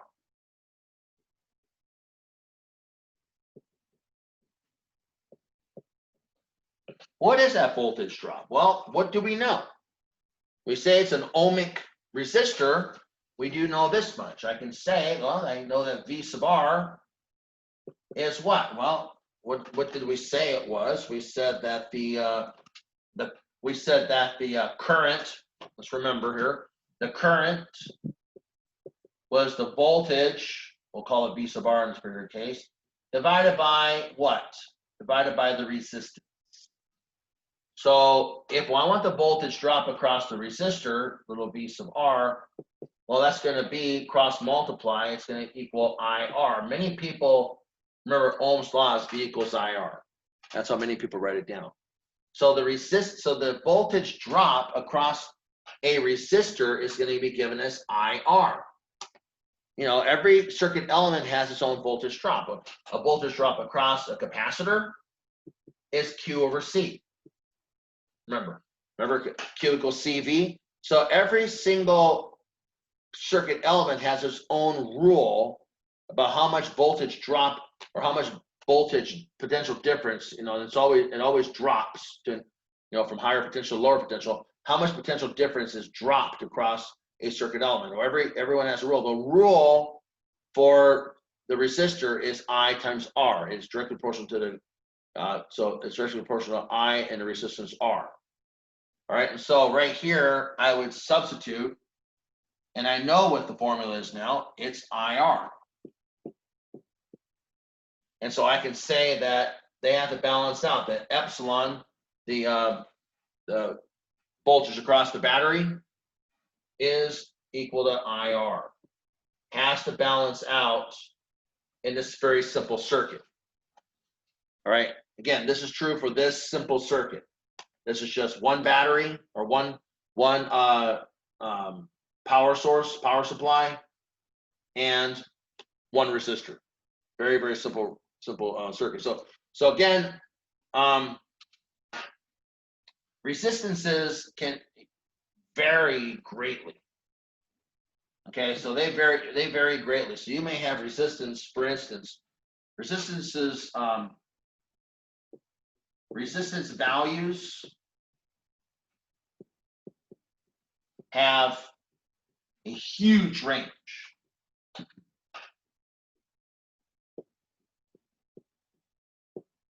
Huge range of values. You have the ceramic insulators that support power lines, for instance.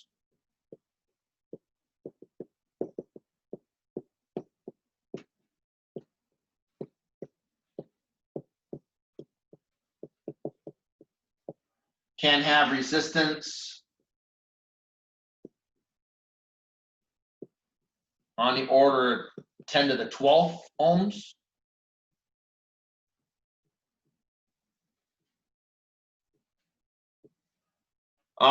You can have, for instance, a dry person. You know, if you or I are perfectly dry, a dry person can have a resistance, we'll say a head to foot resistance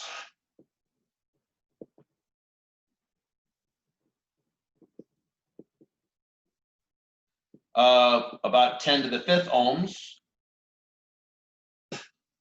All right. However, this is why things are dangerous. I'll mention this. Your heart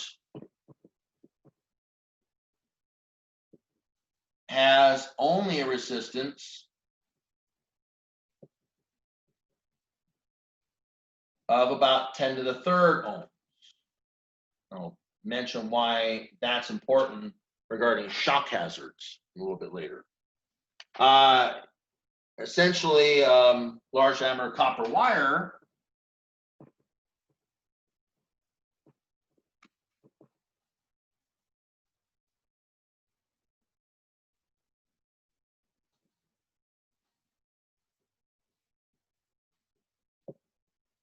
has a resistance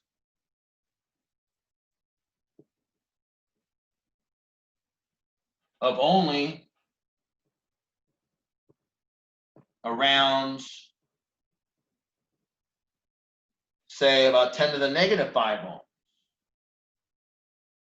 Again, you don't want resistance in a copper wire. You want the charge to flow freely. There's actually a special class of materials called superconductors.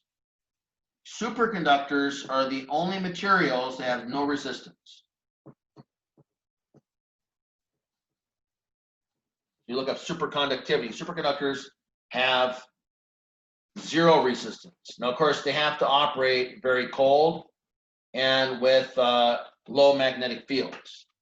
But certain materials actually behave in a very exotic way, and they're called superconductors. Superconductors literally have zero resistance. It's actually a nice power answer. If you can actually, one of the holy grails of physics is to actually get a warm superconductor. You know, superconductors unfortunately almost have to be cryogenic. They're like in the 30 Kelvin, 70 Kelvin type region. And in the late 1980s, you had these copper oxides that were actually relatively warmer superconductors, but they're still massively cold. So you have to keep it in a very, so because once the superconductor gets above a certain temperature, it stops being superconductor, it becomes an ordinary conductor. But if you actually can have a current in a superconductor, you can literally run as much current as you want forever. You know, one of the problems you have on regular currents is you have, you know, we're going to talk about what's called I squared R heating. You're going to, the current gets warm. And if it gets too much current, it actually can catch on fire. And so what's nice here is you can put as much current as you want for free, as long as you keep it superconducting. So you can have, so like, for instance, the last I checked a few years ago, there's only 2 quantum computers in the whole world. One is owned by Lockheed Martin, the other one's owned by Google, and they operate on superconducting. Their currents are operate on superconductors, you know, to get the current that's necessary. So again, we do have superconductors that are used in some cases. You know, they're also kept cryogenically cold. Anyway, so that's the concept of resistance. Let's do some problems. Okay, so here we go.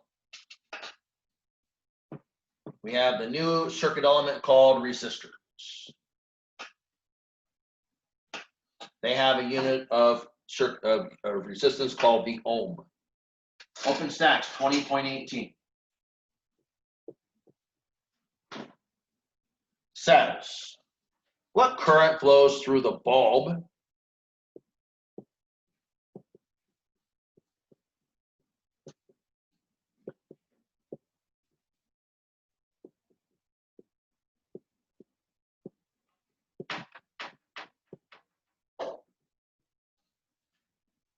of a 3.00 volt flashlight?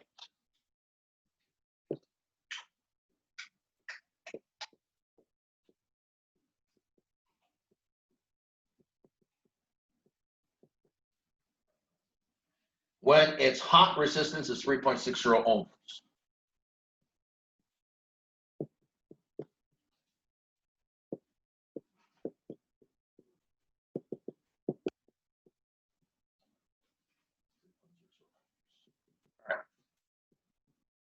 So it's a basic problem. So what do we know? Again, we know the voltage across the flashlight. You know, again, it's some sort of a battery. It's going to be 3.00 volts. We're told that. We're also told what the resistance of the flashlight is, of the circuitry in there, 3.60 ohms. You want the current. Well, again, I is V over R. So again, it's simply going to be 3.00 volts divided by 3.60 ohms. And we find out that the current, again, just basic problem to get our definition straight. The current in the circuitry of that flashlight is going to flow through that flashlight will be 0.833 amperes. Or 0.833 amps, as people say. Okay, so basic problem to get us ourselves going here. All right, let me look at another problem. OpenStax 20.20.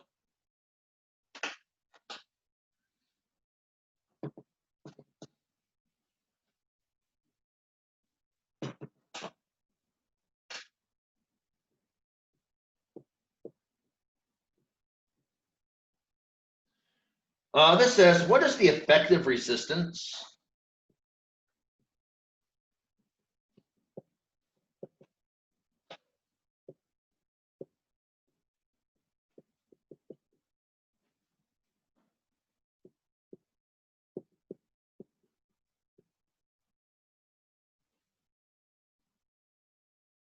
of a car's starter?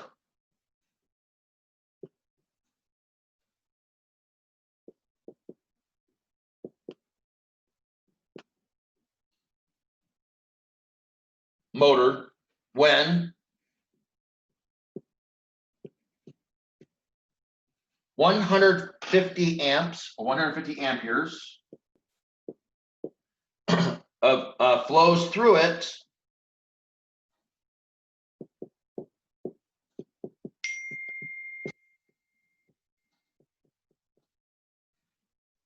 as the car's battery applies 11.0 volts to the motor.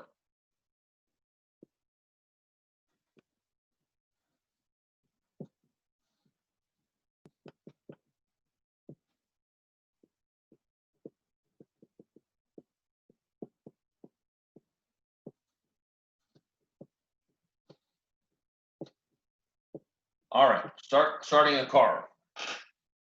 What is the effective resistance of a car's starter motor when 150 amperes flows through it as the car's battery applies 11.0 volts to the motor? So again, we want to find the resistance now. So we'll start off with, I always like to write down V equals IR for Ohm's law. I know I is V over R, but generally speaking, what I generally always remember is V equals IR, right? Well, we're going to solve now for the resistance though. So R is going to be V over I through simple algebra, or 11.0 volts divided by 150 amperes. We find out that the resistance in the motor will be 7.33 times 10 to the negative 2 ohms. So it's low as you would expect it to be if you want to process charge. You want charge to flow through a motor. All right. Now, when I developed the concept of the capacitor and capacitance, I talked about something physical. I talked about essentially how do you make a capacitor? I know how to make a capacitor, right? I mean, I could, worst case scenario, take two charged conducting plates, sandwich a material in between called the dielectric. And if I know about the material, I know the dielectric constant, I know the area of the plates and the distance between the plates, I can effectively create a capacitor.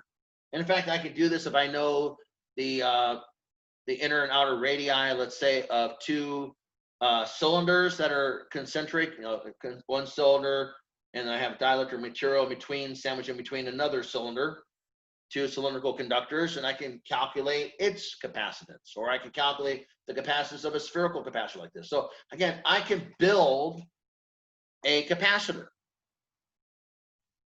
I know that from chapter 19's lecture. I know how to build a capacitor. The question is, do I know how to build a resistor? I give you this element and say, you pull a resistor off the shelf. Let's say if you were going to the lab and meeting face to face, you would pull a resistor out of a box in the back of the lab, or several resistors, or a resistor box, if you will, and you would put resistors together and make a circuit. But how do I know? How do I make a resistor? Well, it turns out that, let's kind of imagine, and a lot of resistors you'll pull off the shelf look like cylinders. So let's imagine, let's make a resistor. So let's make a resistor.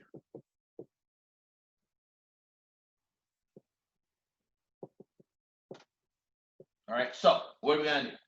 Well, let's just make it, we like cylinders, so let's make a cylindrical resistor. Most of the ones you'll pull out of the lab will look like cylinders anyway. And so we have a resistor, and it's gonna be, let's say, connected to a wire on one side and a wire on the other side. This is my resistor. All right, so the resistor has an area A, it has a length L. All right, and it's made out of some material, for instance, let's say. Okay, so let's imagine here, the purpose of a resistor is to impede current flow. All right, so essentially, if you imagine, the longer, and we'll say that this is some material, Could be a conductor even. So, this material is made out of atoms, as anything is, right? So you're trying to push through, charged carriers in here, right? And well, the longer a wire is, let's just mention this being a wire of some sort. The longer a wire is, the more chances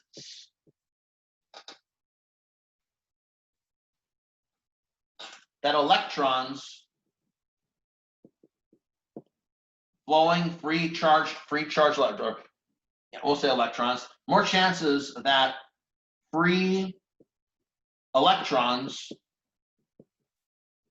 will have to collide with atoms of the wire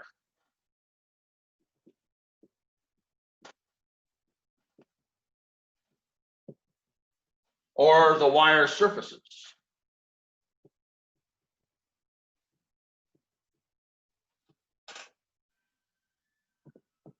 So that means that if that's the case, that should actually increase my resistance. The longer, you take a telephone wire, or sorry, not telephone wire, let's say a power line.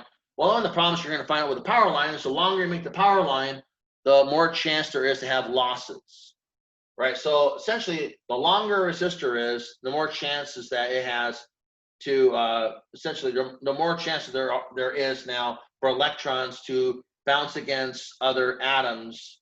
And so we find out that in that case, what I would expect that the resistance should be proportional to the length of the wire through this argument. It has more opportunities to run into electrons. Now, what about the area?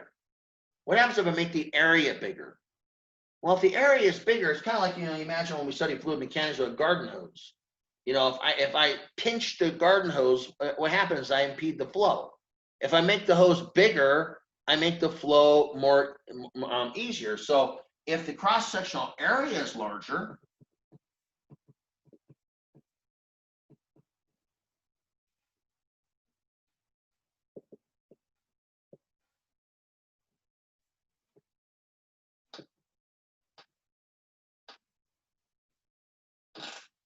current flow is easier.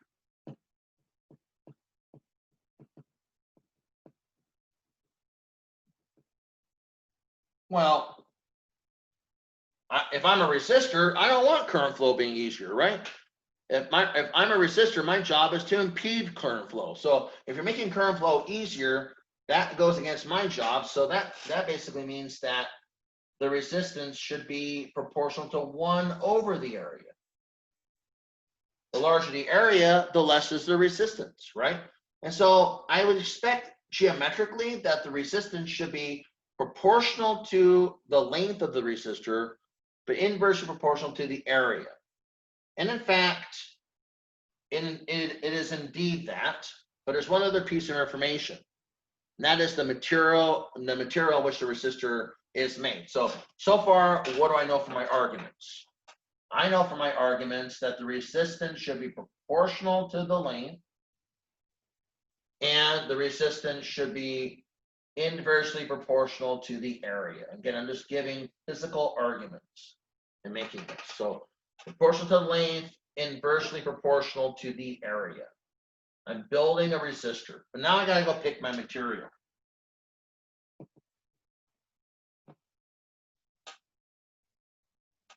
So you pick a material, you find each material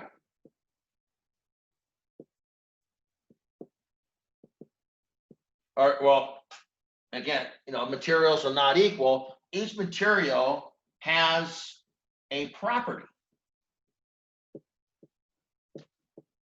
that is a measure of how well a current will flow through it.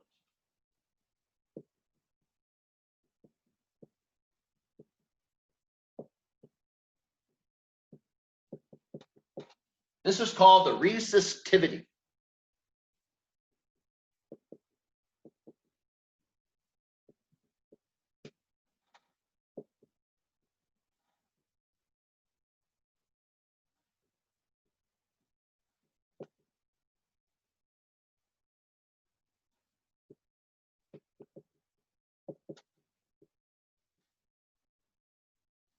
Of the material.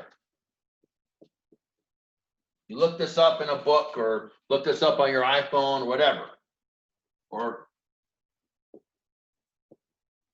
it is a material dependent property. It doesn't matter what the resistor looks like, what you're making out of it. It is a material dependent property.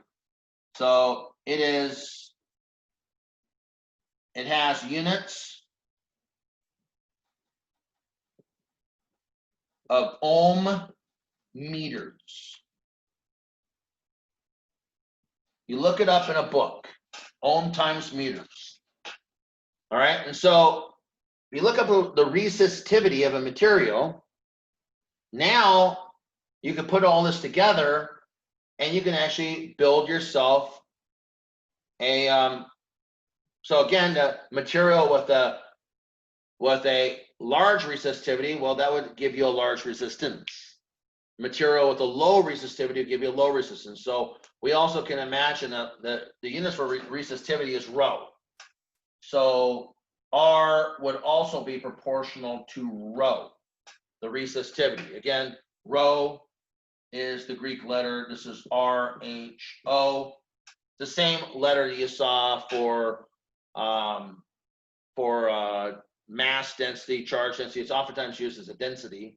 In this case, this is not a density. This is called the resistivity. I think we choose rho because it sounds like the letter R, rho. So I think that in that case that we use rho again. But again, rho is used multiple ways in physics. Again, this is the Greek letter rho. Right, put it all together and you have the following for a resistor. Again, I'm going to write this down for a cylindrical resistor. That's what we're going to do. We're going to build a cylindrical resistor, and I can completely control it. I can put this all together. I can write that R is rho L over A. So if I know the resistivity of the material that I look up in a book or I look up on my iPhone, whatever, or look it up in some manual, I can say, okay, I have that number. Look it up. Your book has resistivities. I'll show you resistivities in a moment. And then how long is my resistor going to be? And what is the cross-sectional area? If I know all this information, then I know enough to label my resistor and say, okay, this is a 10 ohm resistor, or this is a 100 ohm resistor. I can figure that out. Or if I say I want to make my material with a certain, I want to make this out of a certain material, well, I can play around. If I know the material, I can play around with the ratio of L over A and I can closely predict the resistance, or I can pretty well predict the resistance of the resistor that I'm going to have, that I'm going to make.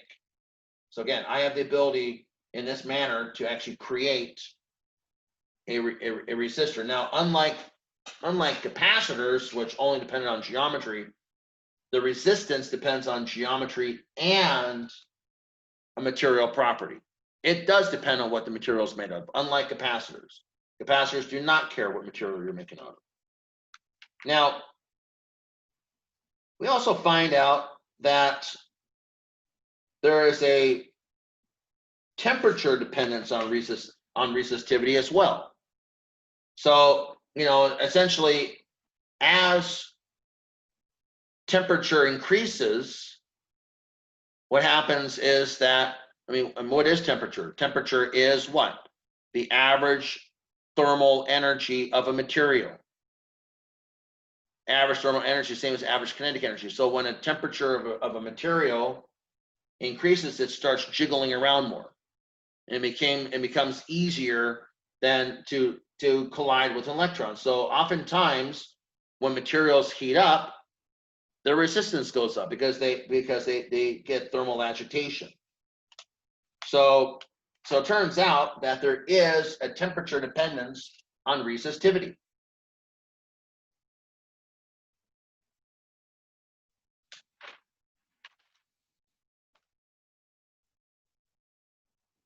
All right, and so the resistivity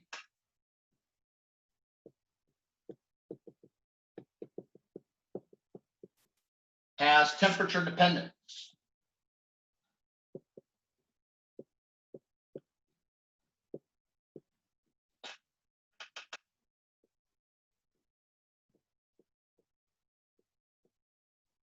All right, and so to understand this, recall from physics 1 that temperature, the temperature of material,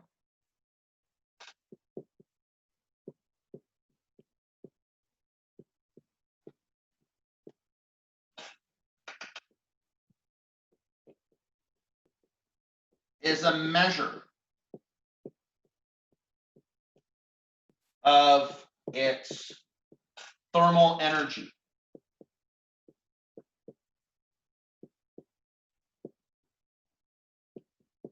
Or otherwise, the average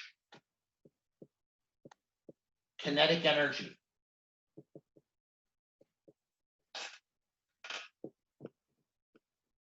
of the atomic or molecular, depending on what it's made out of, constituents.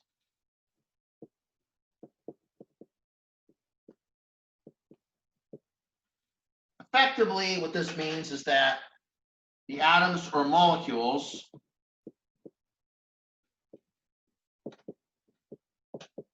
jiggle around more. Here's a kind of a Richard Feynman kind of word.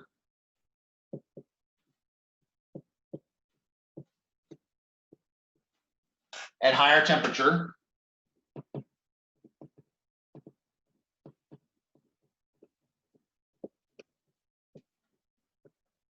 Increasing the likelihood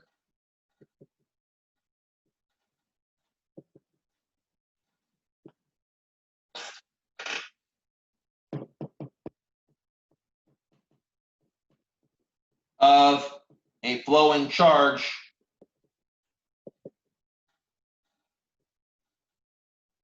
colliding with it.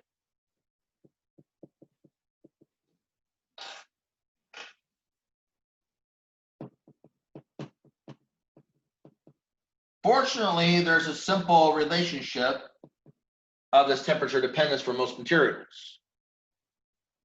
So again, the resistivity has temperature dependence.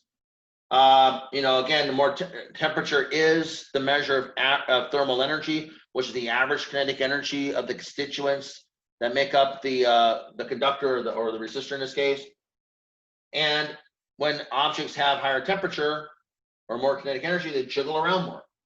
So when you have a charge flowing in, you have this atom jiggling around more. It's going to have a much greater chance of causing a collision of that flowing electron.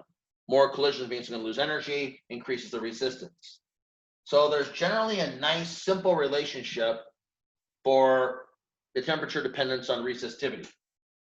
Okay, so it's a nice simple linear relationship. Again, these are empirical relationships. But the temperature dependence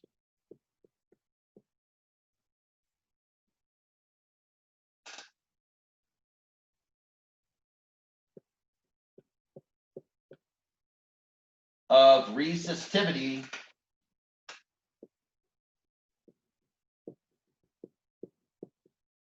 is generally a simple linear relationship.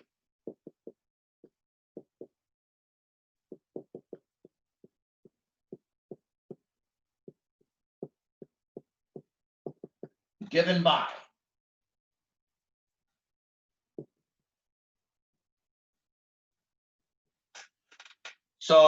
rho. So essentially, if you know what its resistivity at some temperature is, let's say at temperature T naught,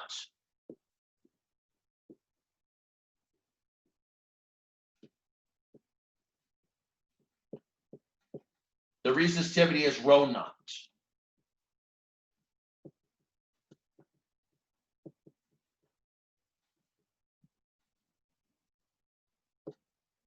we want the resistivity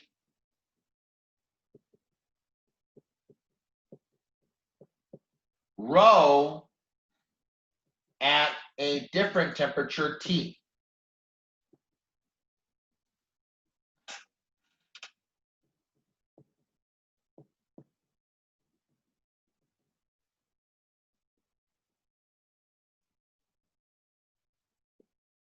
Where we define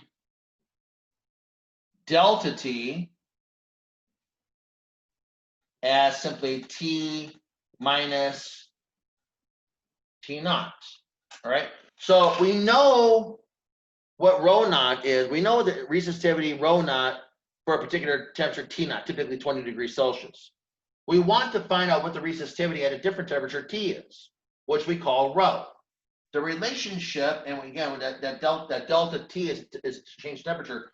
The relationship is generally given by rho equals rho naught times the quantity 1 plus alpha delta T. Again, alpha is the Greek letter A. Okay, this is alpha. Alpha is called the temperature coefficient of resistivity. Another value you have to look up in the book. So again, alpha, call this alpha, Greek A, Greek little a. This is called the temperature coefficient of resistivity.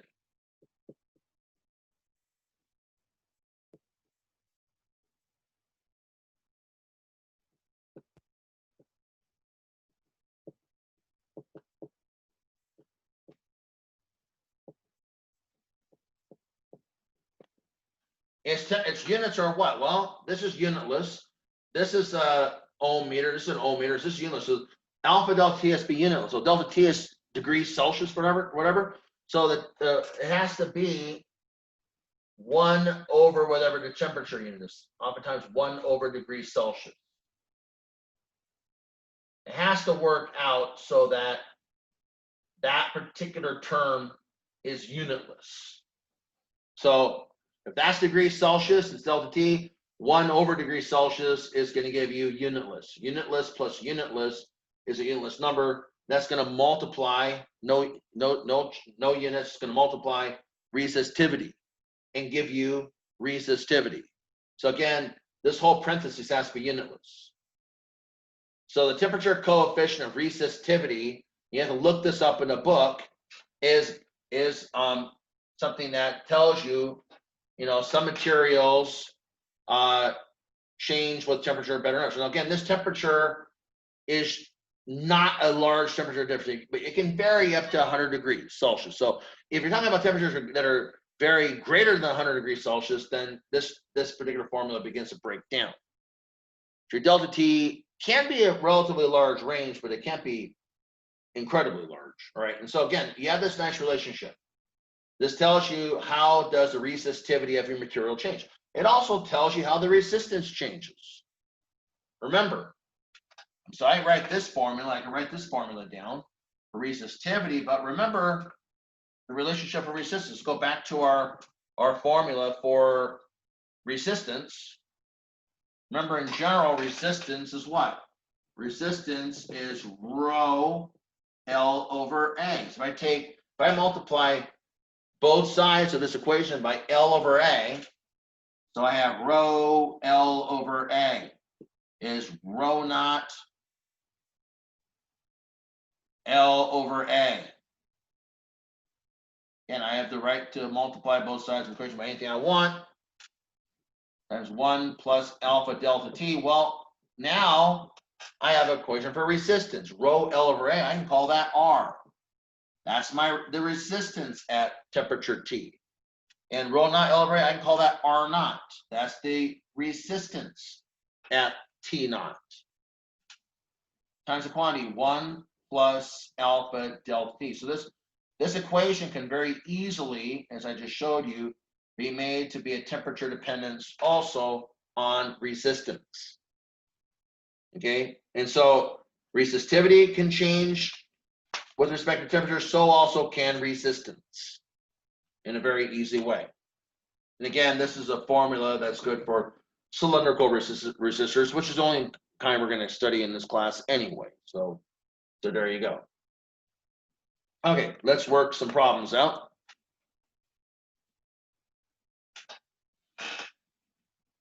I'm going to erase the board.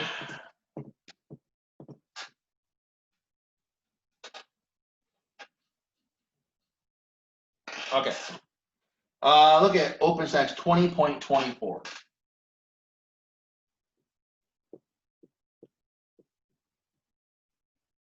This says, what is the resistance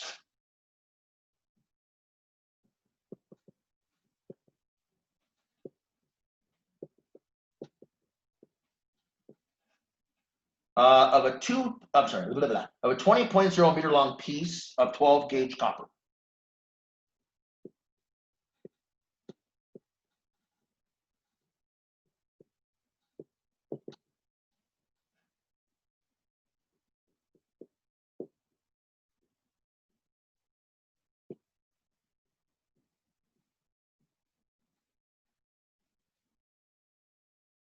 Having a 2.053 millimeter diameter. So we saw that number before.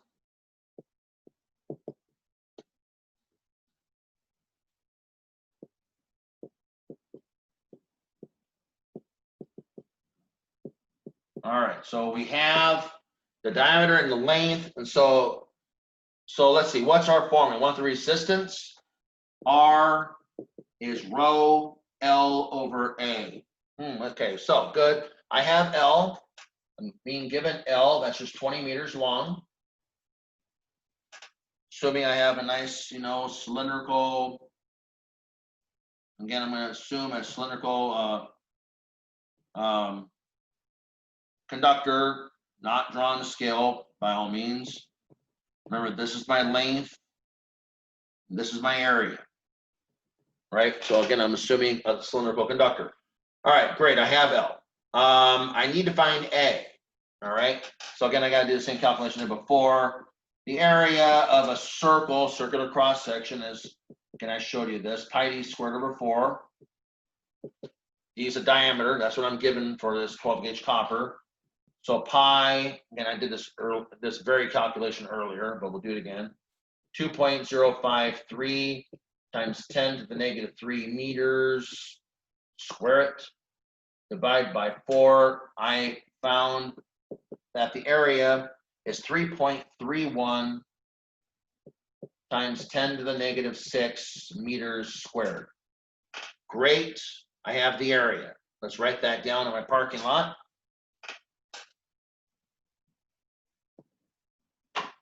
All right, area. Cross-sectional area is a cylindrical, assuming a cylindrical wire, which it is, 3.31 times 10 to the negative 6 meters squared. And then, all right, I have L, I have A, I have to do rho. Rho's a lookup. And so rho, you have to look up in a table or in your book. You find out that it's 1.72 times 10 to the negative 8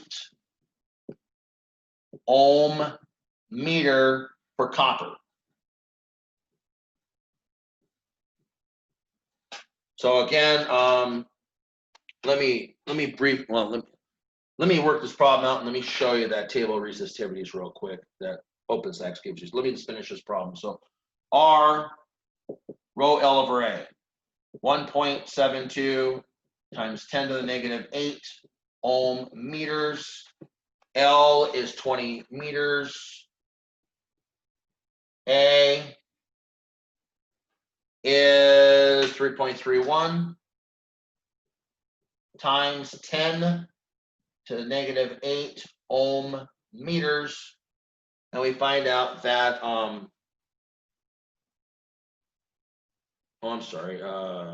meter squared. Sorry, brain simplification. Meter squared, it's an area. Area is meter squared, yes.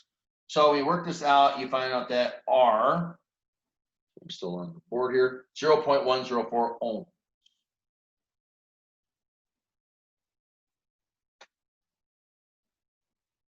Okay, just a direct application. So again, I want to break away for a moment to show you a table of resistivities. Now, I don't recall what your book shows you, but your book should show you also a table.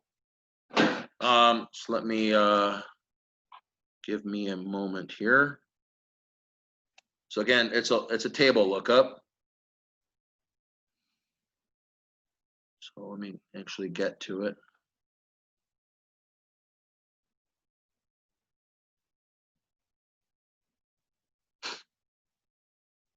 All right, resistivities.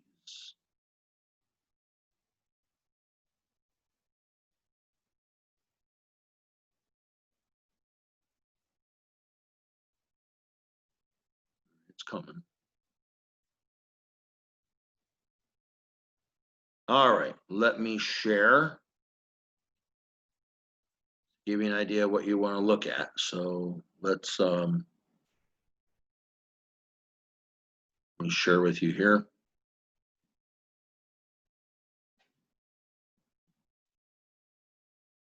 All right, so you're going to look at a table that's going to look like this. So you notice that for the what we normally call conductors, the resistivity is quite low. So again, actually, let me back up a minute here, point something out. Again, these are resistivities of various materials, but let's keep in mind that the resistivities at 20 degrees Celsius, these are your rho knots. These are what you put in as rho knots. So 20 degrees Celsius is what we know the resistivity to be for various materials. And then if we want to find the resistivity at some other temperature, then you have to apply like the linear relationship. So you have this resistivity, rho is in ohm meters. So you have conductors, they're all right around. So let's see, copper is the second one down. I use that, 1.72 to the 10⁻⁸ ohm meters. And you notice that, the conductors have very low resistivity. So you can make wires out of silver, copper, gold, aluminum, tungsten, iron even. And as you go further up, you notice that, okay, like carbon, pure carbon, you don't want to make a wire made out of carbon. And of course, you see the resistor.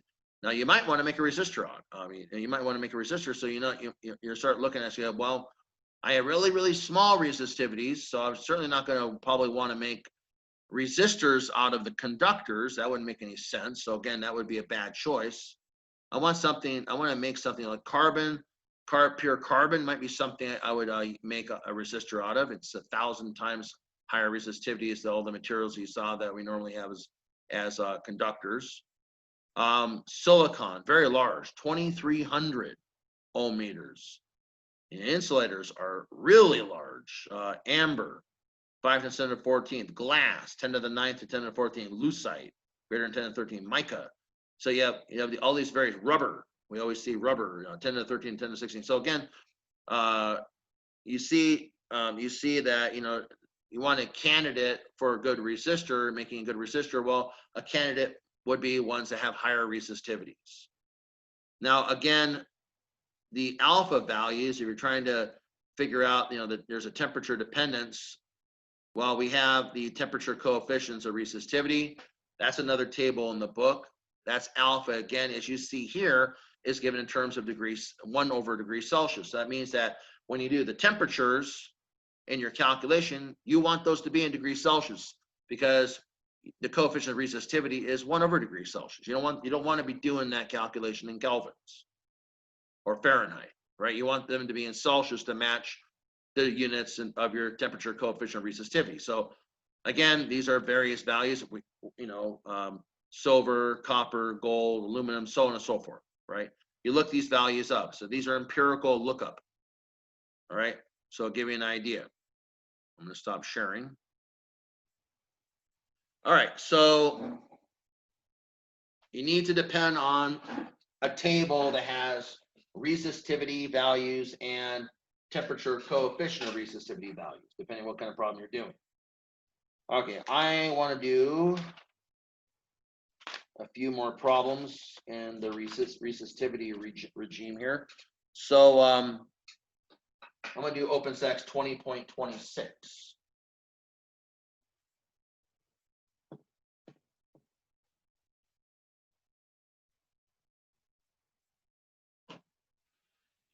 let's see.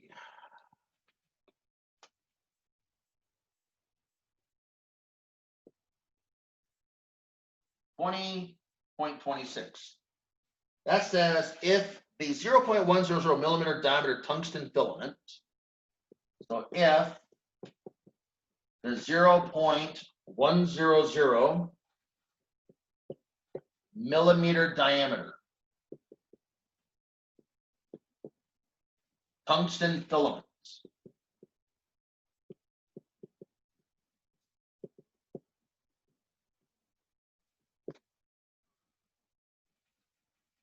in a light bulb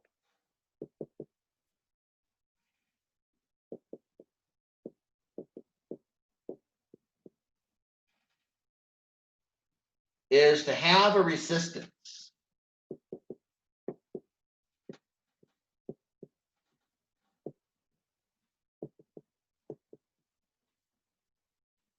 of 0.200 ohms.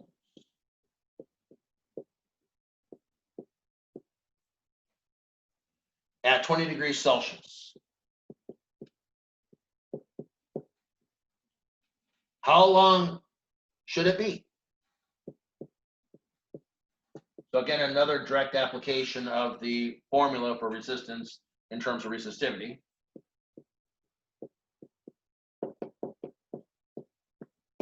All right, so again,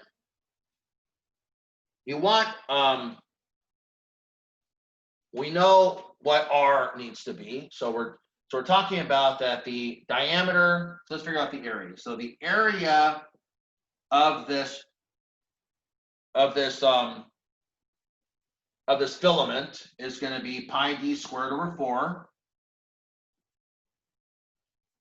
or pi d is 0.100 times 10 to the negative 3 meters squared over 4, or the area.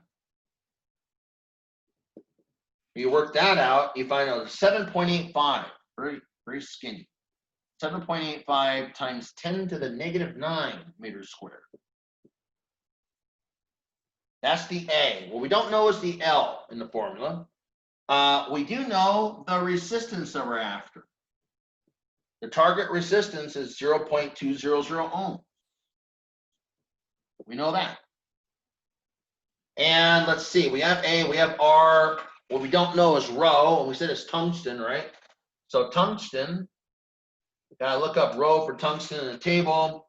We find out it's 5.6 times 10 to the negative 8 ohm meters, which is the resistivity of tungsten at 20 degrees Celsius. So again, that's very important. It's 20 degrees Celsius, that's stated right here. So you want to figure out the length. So we know that R is rho L over A, which means that L will be what? It will be rho A over R A over rho.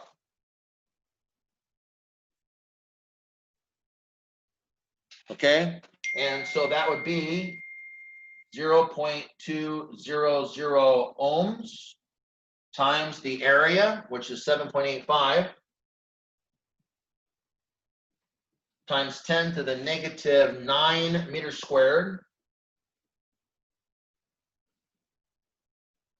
and divided by the resistivity, rho, so on the board here, yes, that's 5.6 times 10 to the negative 8 ohm meters. So I work all that out, I will find out that L is equal to 0.028 meters.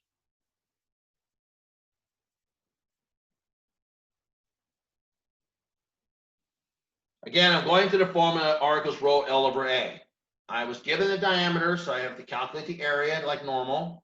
I was actually given a target resistance this time, so there's a little bit of algebra I need to do. And I have to look up the resistivity. And remember, it's resistivity at tungsten at 20 degrees Celsius.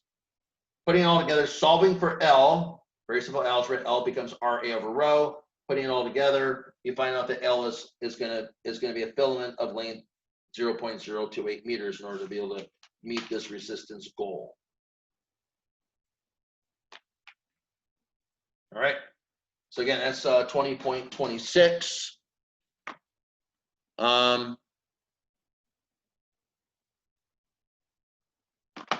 We want to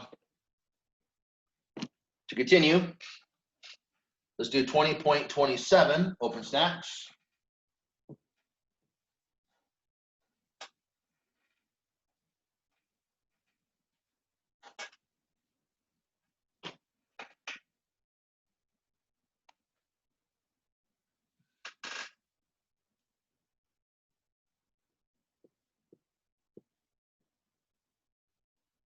Okay, that says find the ratio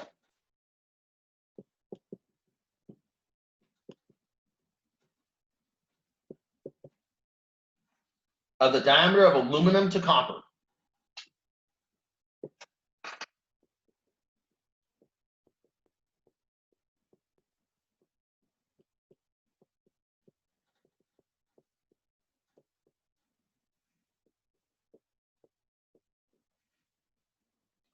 Wire. If they have the same resistance per unit length.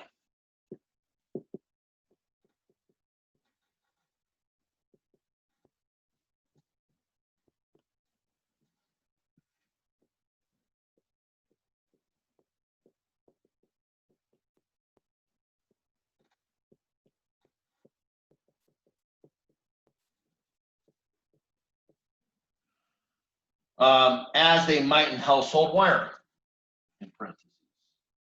Again, trying to make everything realistic here. As they might in household wiring.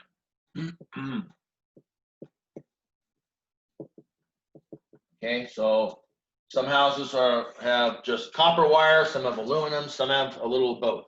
All right, but they're generally going to have the same gauge. All right, so what do we know in general? We know that R is rho L over A. All right, so we are told that we're looking at a resistance per unit length. So they have the same resistance per unit length. That means that in general, resistance per unit length, I would divide both sides by L, and I'll essentially have rho over A.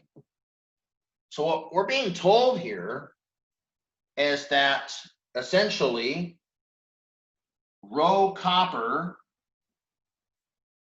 over, they have the same resistance, so rho copper over A copper is rho aluminum over A aluminum. So we're essentially being told that the two wires have the same resistance per unit length. That means that the rho over A for copper is a rho over A for aluminum. What we want is a ratio of the diameters. So let's line up, let's cross multiply here, and let's get that A. I'm going to cross multiply A sub aluminum divided by A sub copper. Okay, is going to equal rho. So again, A sub aluminum over A sub copper. I'm going to put the copper down here, so it's going to be rho sub aluminum over rho sub copper. Again, I'm just doing some basic algebra. Now, I happen to know, again, the area of a circular cross section of a wire is going to be pi d squared over 4. So I can say pi d aluminum squared over 4 divided by pi d copper squared over 4. Again, it's going to be rho aluminum over rho copper. And what's nice is the pi's cancel top and bottom, and so do the 4s. All right. And so what this tells me right off the bat is I can write that D squared aluminum over D copper squared is, again, the same ratio, rho aluminum over rho copper. I want the ratio of the diameter, so I'll take the square root of both sides. So D aluminum over D copper will be the square root of rho aluminum over rho copper. So the ratio of their diameters is going to equal the square root of the ratio of the resistivities. So again, what did I do again? I know what the official formula is for resistance in terms of resistivity. I'm told that an aluminum wire and a copper wire have the same resistance per unit length, which is typically true in a household. So I divide both sides of this formula by L. I get rho over A. That means, oh, you're telling me the rho copper over A copper is the same as rho aluminum over A aluminum. Okay, well, that's what I'm being told here. I'll just cross multiply aluminum, put A aluminum on top, take rho copper and switch places. So now we have a ratio of areas over resistivities. And of course, I know the area of a cross section is pi d squared over 4. So pi d aluminum squared over 4 over pi d copper squared over 4 is, again, this ratio of resistivities.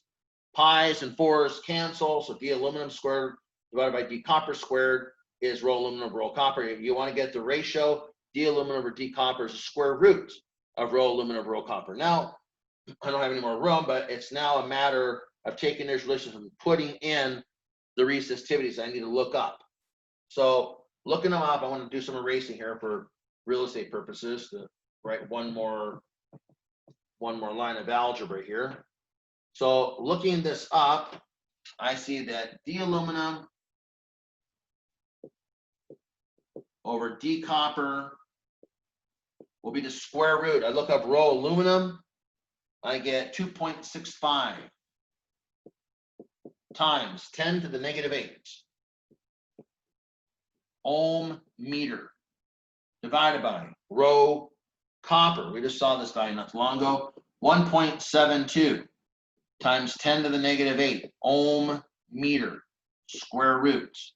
When I work this out, I find out that D aluminum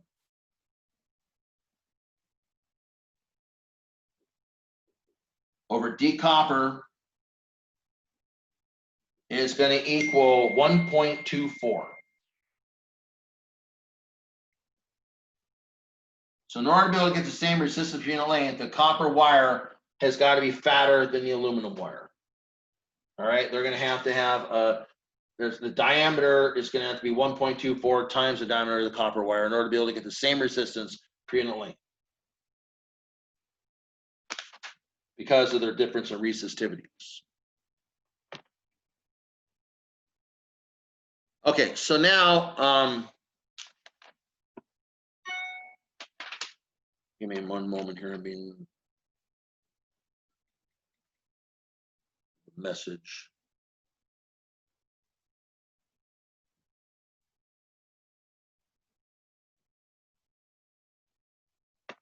Okay, let me work out a couple more problems.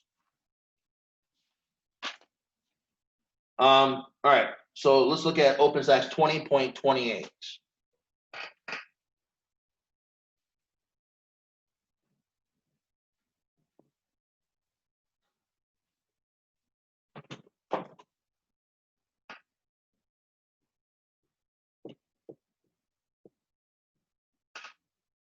That says, what current flows through a 2.54 centimeter diameter rod?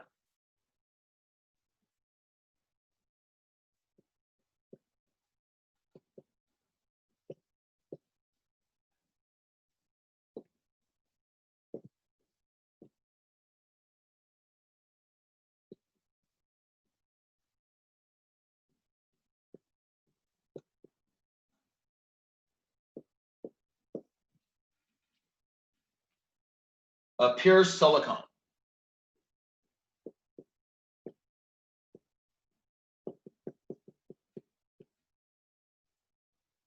That is 20.0 centimeters long.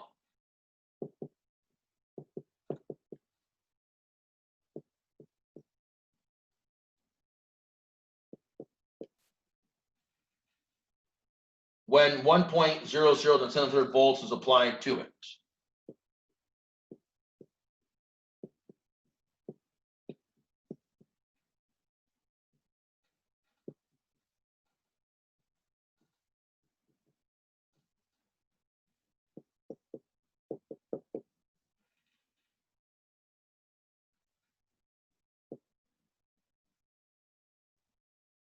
Such a rod may be used. The parenthetical statement. Such a rod may be used to make nuclear particle detectors, for example.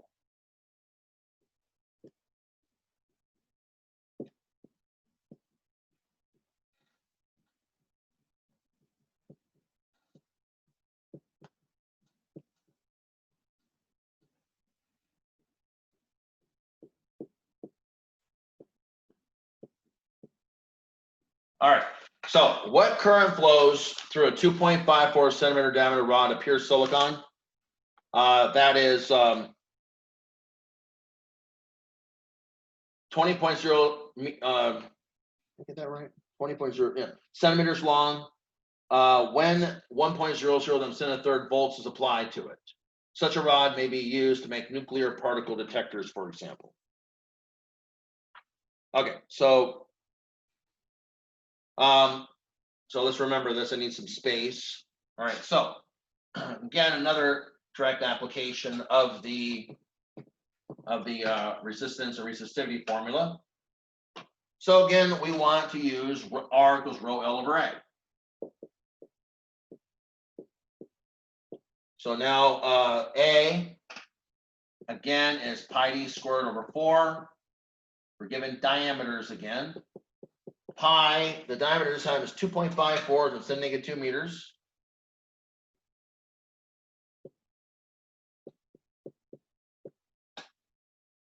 Squared divided by 4. A is going to be 5.07 times 10 to the -4 meters squared. I have A. I told the length. The length I'm being told is just 20 centimeters, 0.20 meters. Put it in basic SI. Okay, I have to look up silicon. Remember from our look at that table, it's a very large number, 2,300 ohm meters. No scientific notation there. Resistivity of pure silicon. Again, the resistivity of pure silicon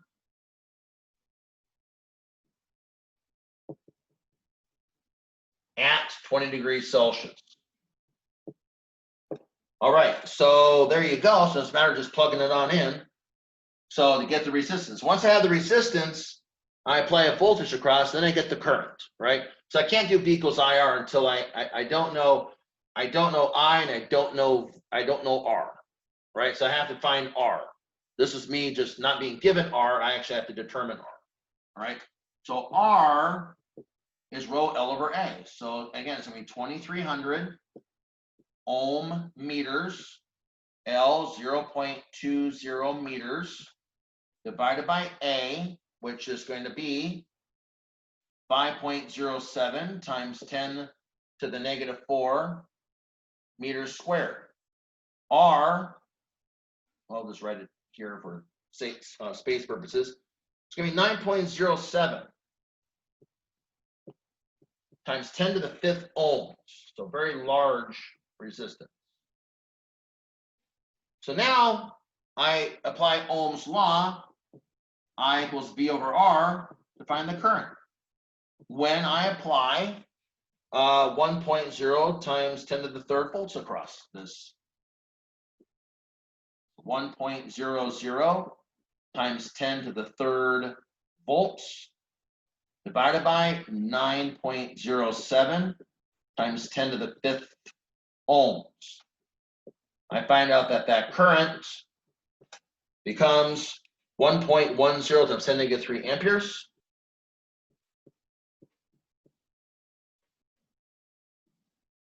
Or 1.10 milliamperes.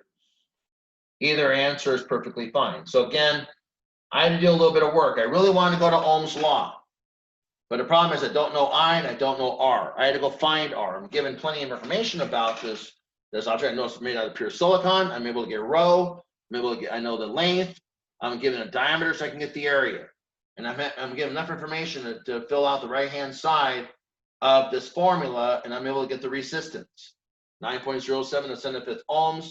Now I can use Ohm's law because I know I want to employ or apply a 1,000 volt potential difference across this segment. All right, let's do one more of these kind of problems. This one is going to be one that we talk about temperature variation now. I want to do OpenStax 20.30.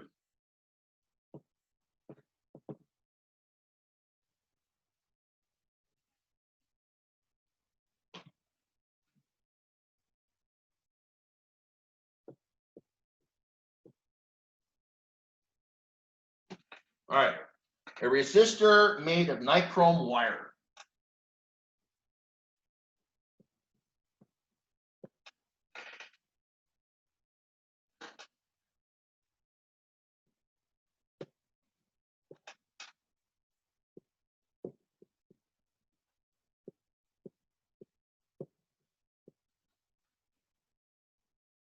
Is used in an application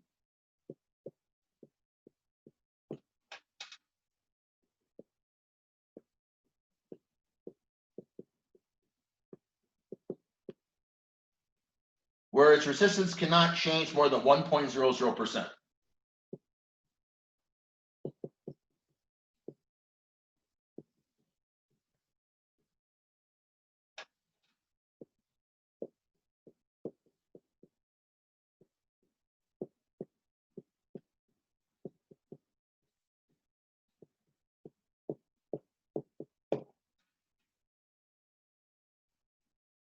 From its value at 20 degrees Celsius, sorry.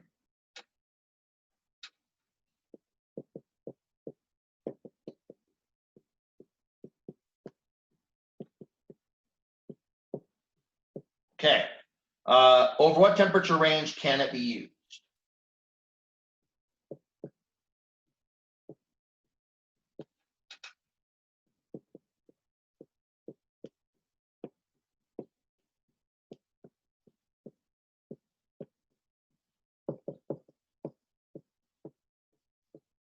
All right, so we have an engineering requirement on this.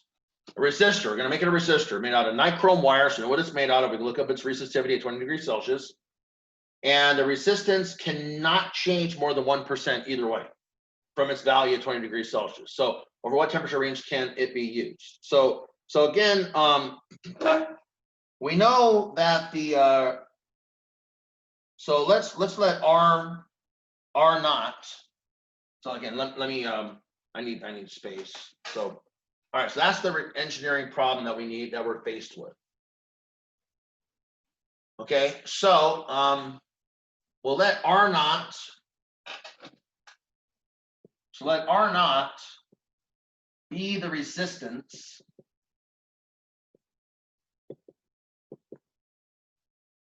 of the nichrome wire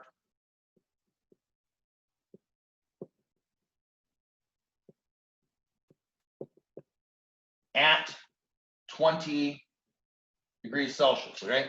Now, our min is going to have to vary by no more than 1%. That means that R min will be 99% that value, 0.99 R naught, and R max will have to be 1.01 R naught. So again, I can go 1% up or 1% down. That's the only wiggle room I have in the resistance. And again, the resistance varies in accordance with R equals R naught times the quantity 1 plus alpha delta T. All right, and so let's just kind of look at the minimum value. And then alpha for nichrome wire is actually going to be 0.4 times 10 to the negative 3 per degree Celsius. So luckily we have a very small temperature coefficient resistivity, which helps us. All right, so let's take the minimum case. So we'll apply a symmetry argument afterwards. So the minimum case would be, okay, well, how low can my temperature go? So 0.99 R naught, we're gonna take it for R min, is gonna be R naught times the quantity 1 plus alpha delta T. Well, R naughts cancel. And so what I now have is that 1 plus, I have an algebra problem. Basically, 1 plus alpha delta T is 0.99. Subtract 1 from each side, I get delta T.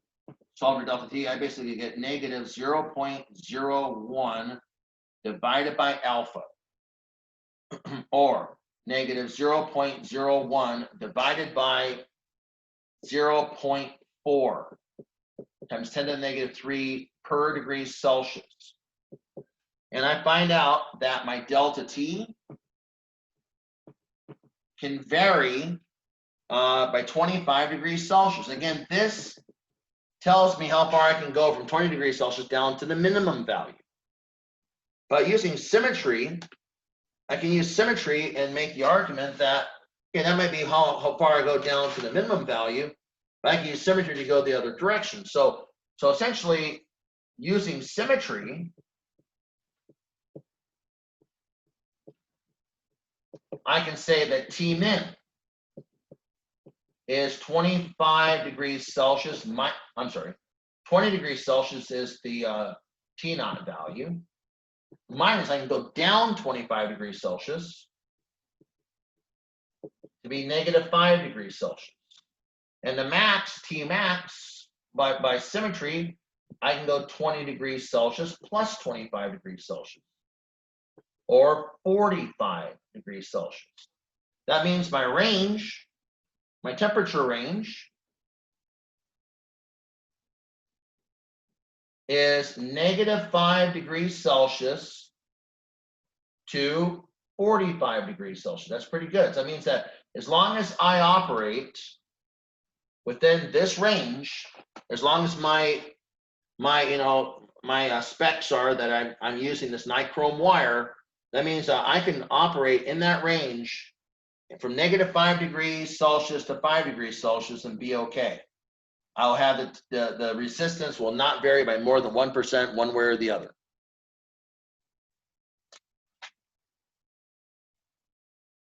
All right, I'm going to do Opus X 20.31.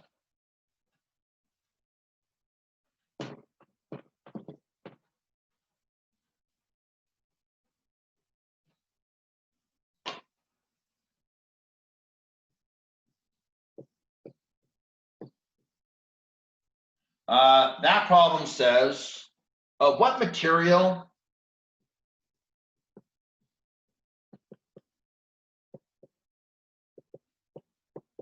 is a resistor made?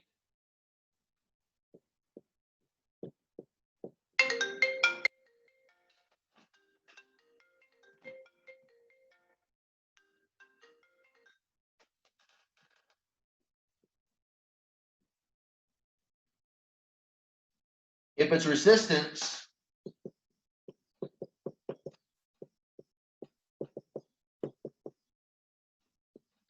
is 40% greater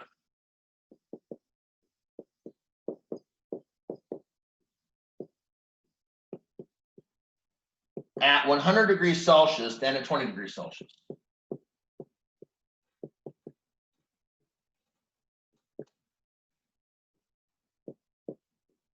All right, so my T naught is 20 degrees Celsius. My T, the temperature I'm after, is 100 degrees Celsius. So my delta T is a positive, right? It's going to be T minus T naught, or 100 degrees Celsius minus 20 degrees Celsius. My delta T will be 80 degrees Celsius. So what I'm asking here is that I want my R to be at 40% greater. So I want my R to be 1.40 R naught. So if I look at this and say, okay, well, R is R naught times the quantity 1 plus alpha delta T. Well, then I want 1.40 R naught to equal R naught times quantity 1 plus alpha delta T. All right, I'm looking for alpha. My R naughts cancel, which is nice.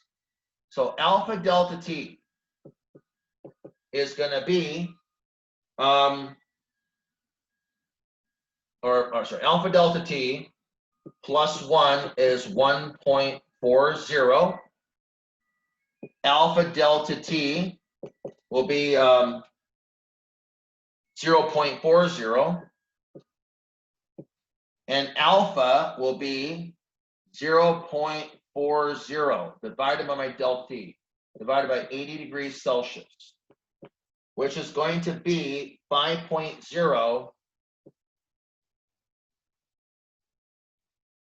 times 10 to the negative 3 per degree Celsius. And if I look that up, that's going to resistivity for iron. All right. So that is problem 20.31.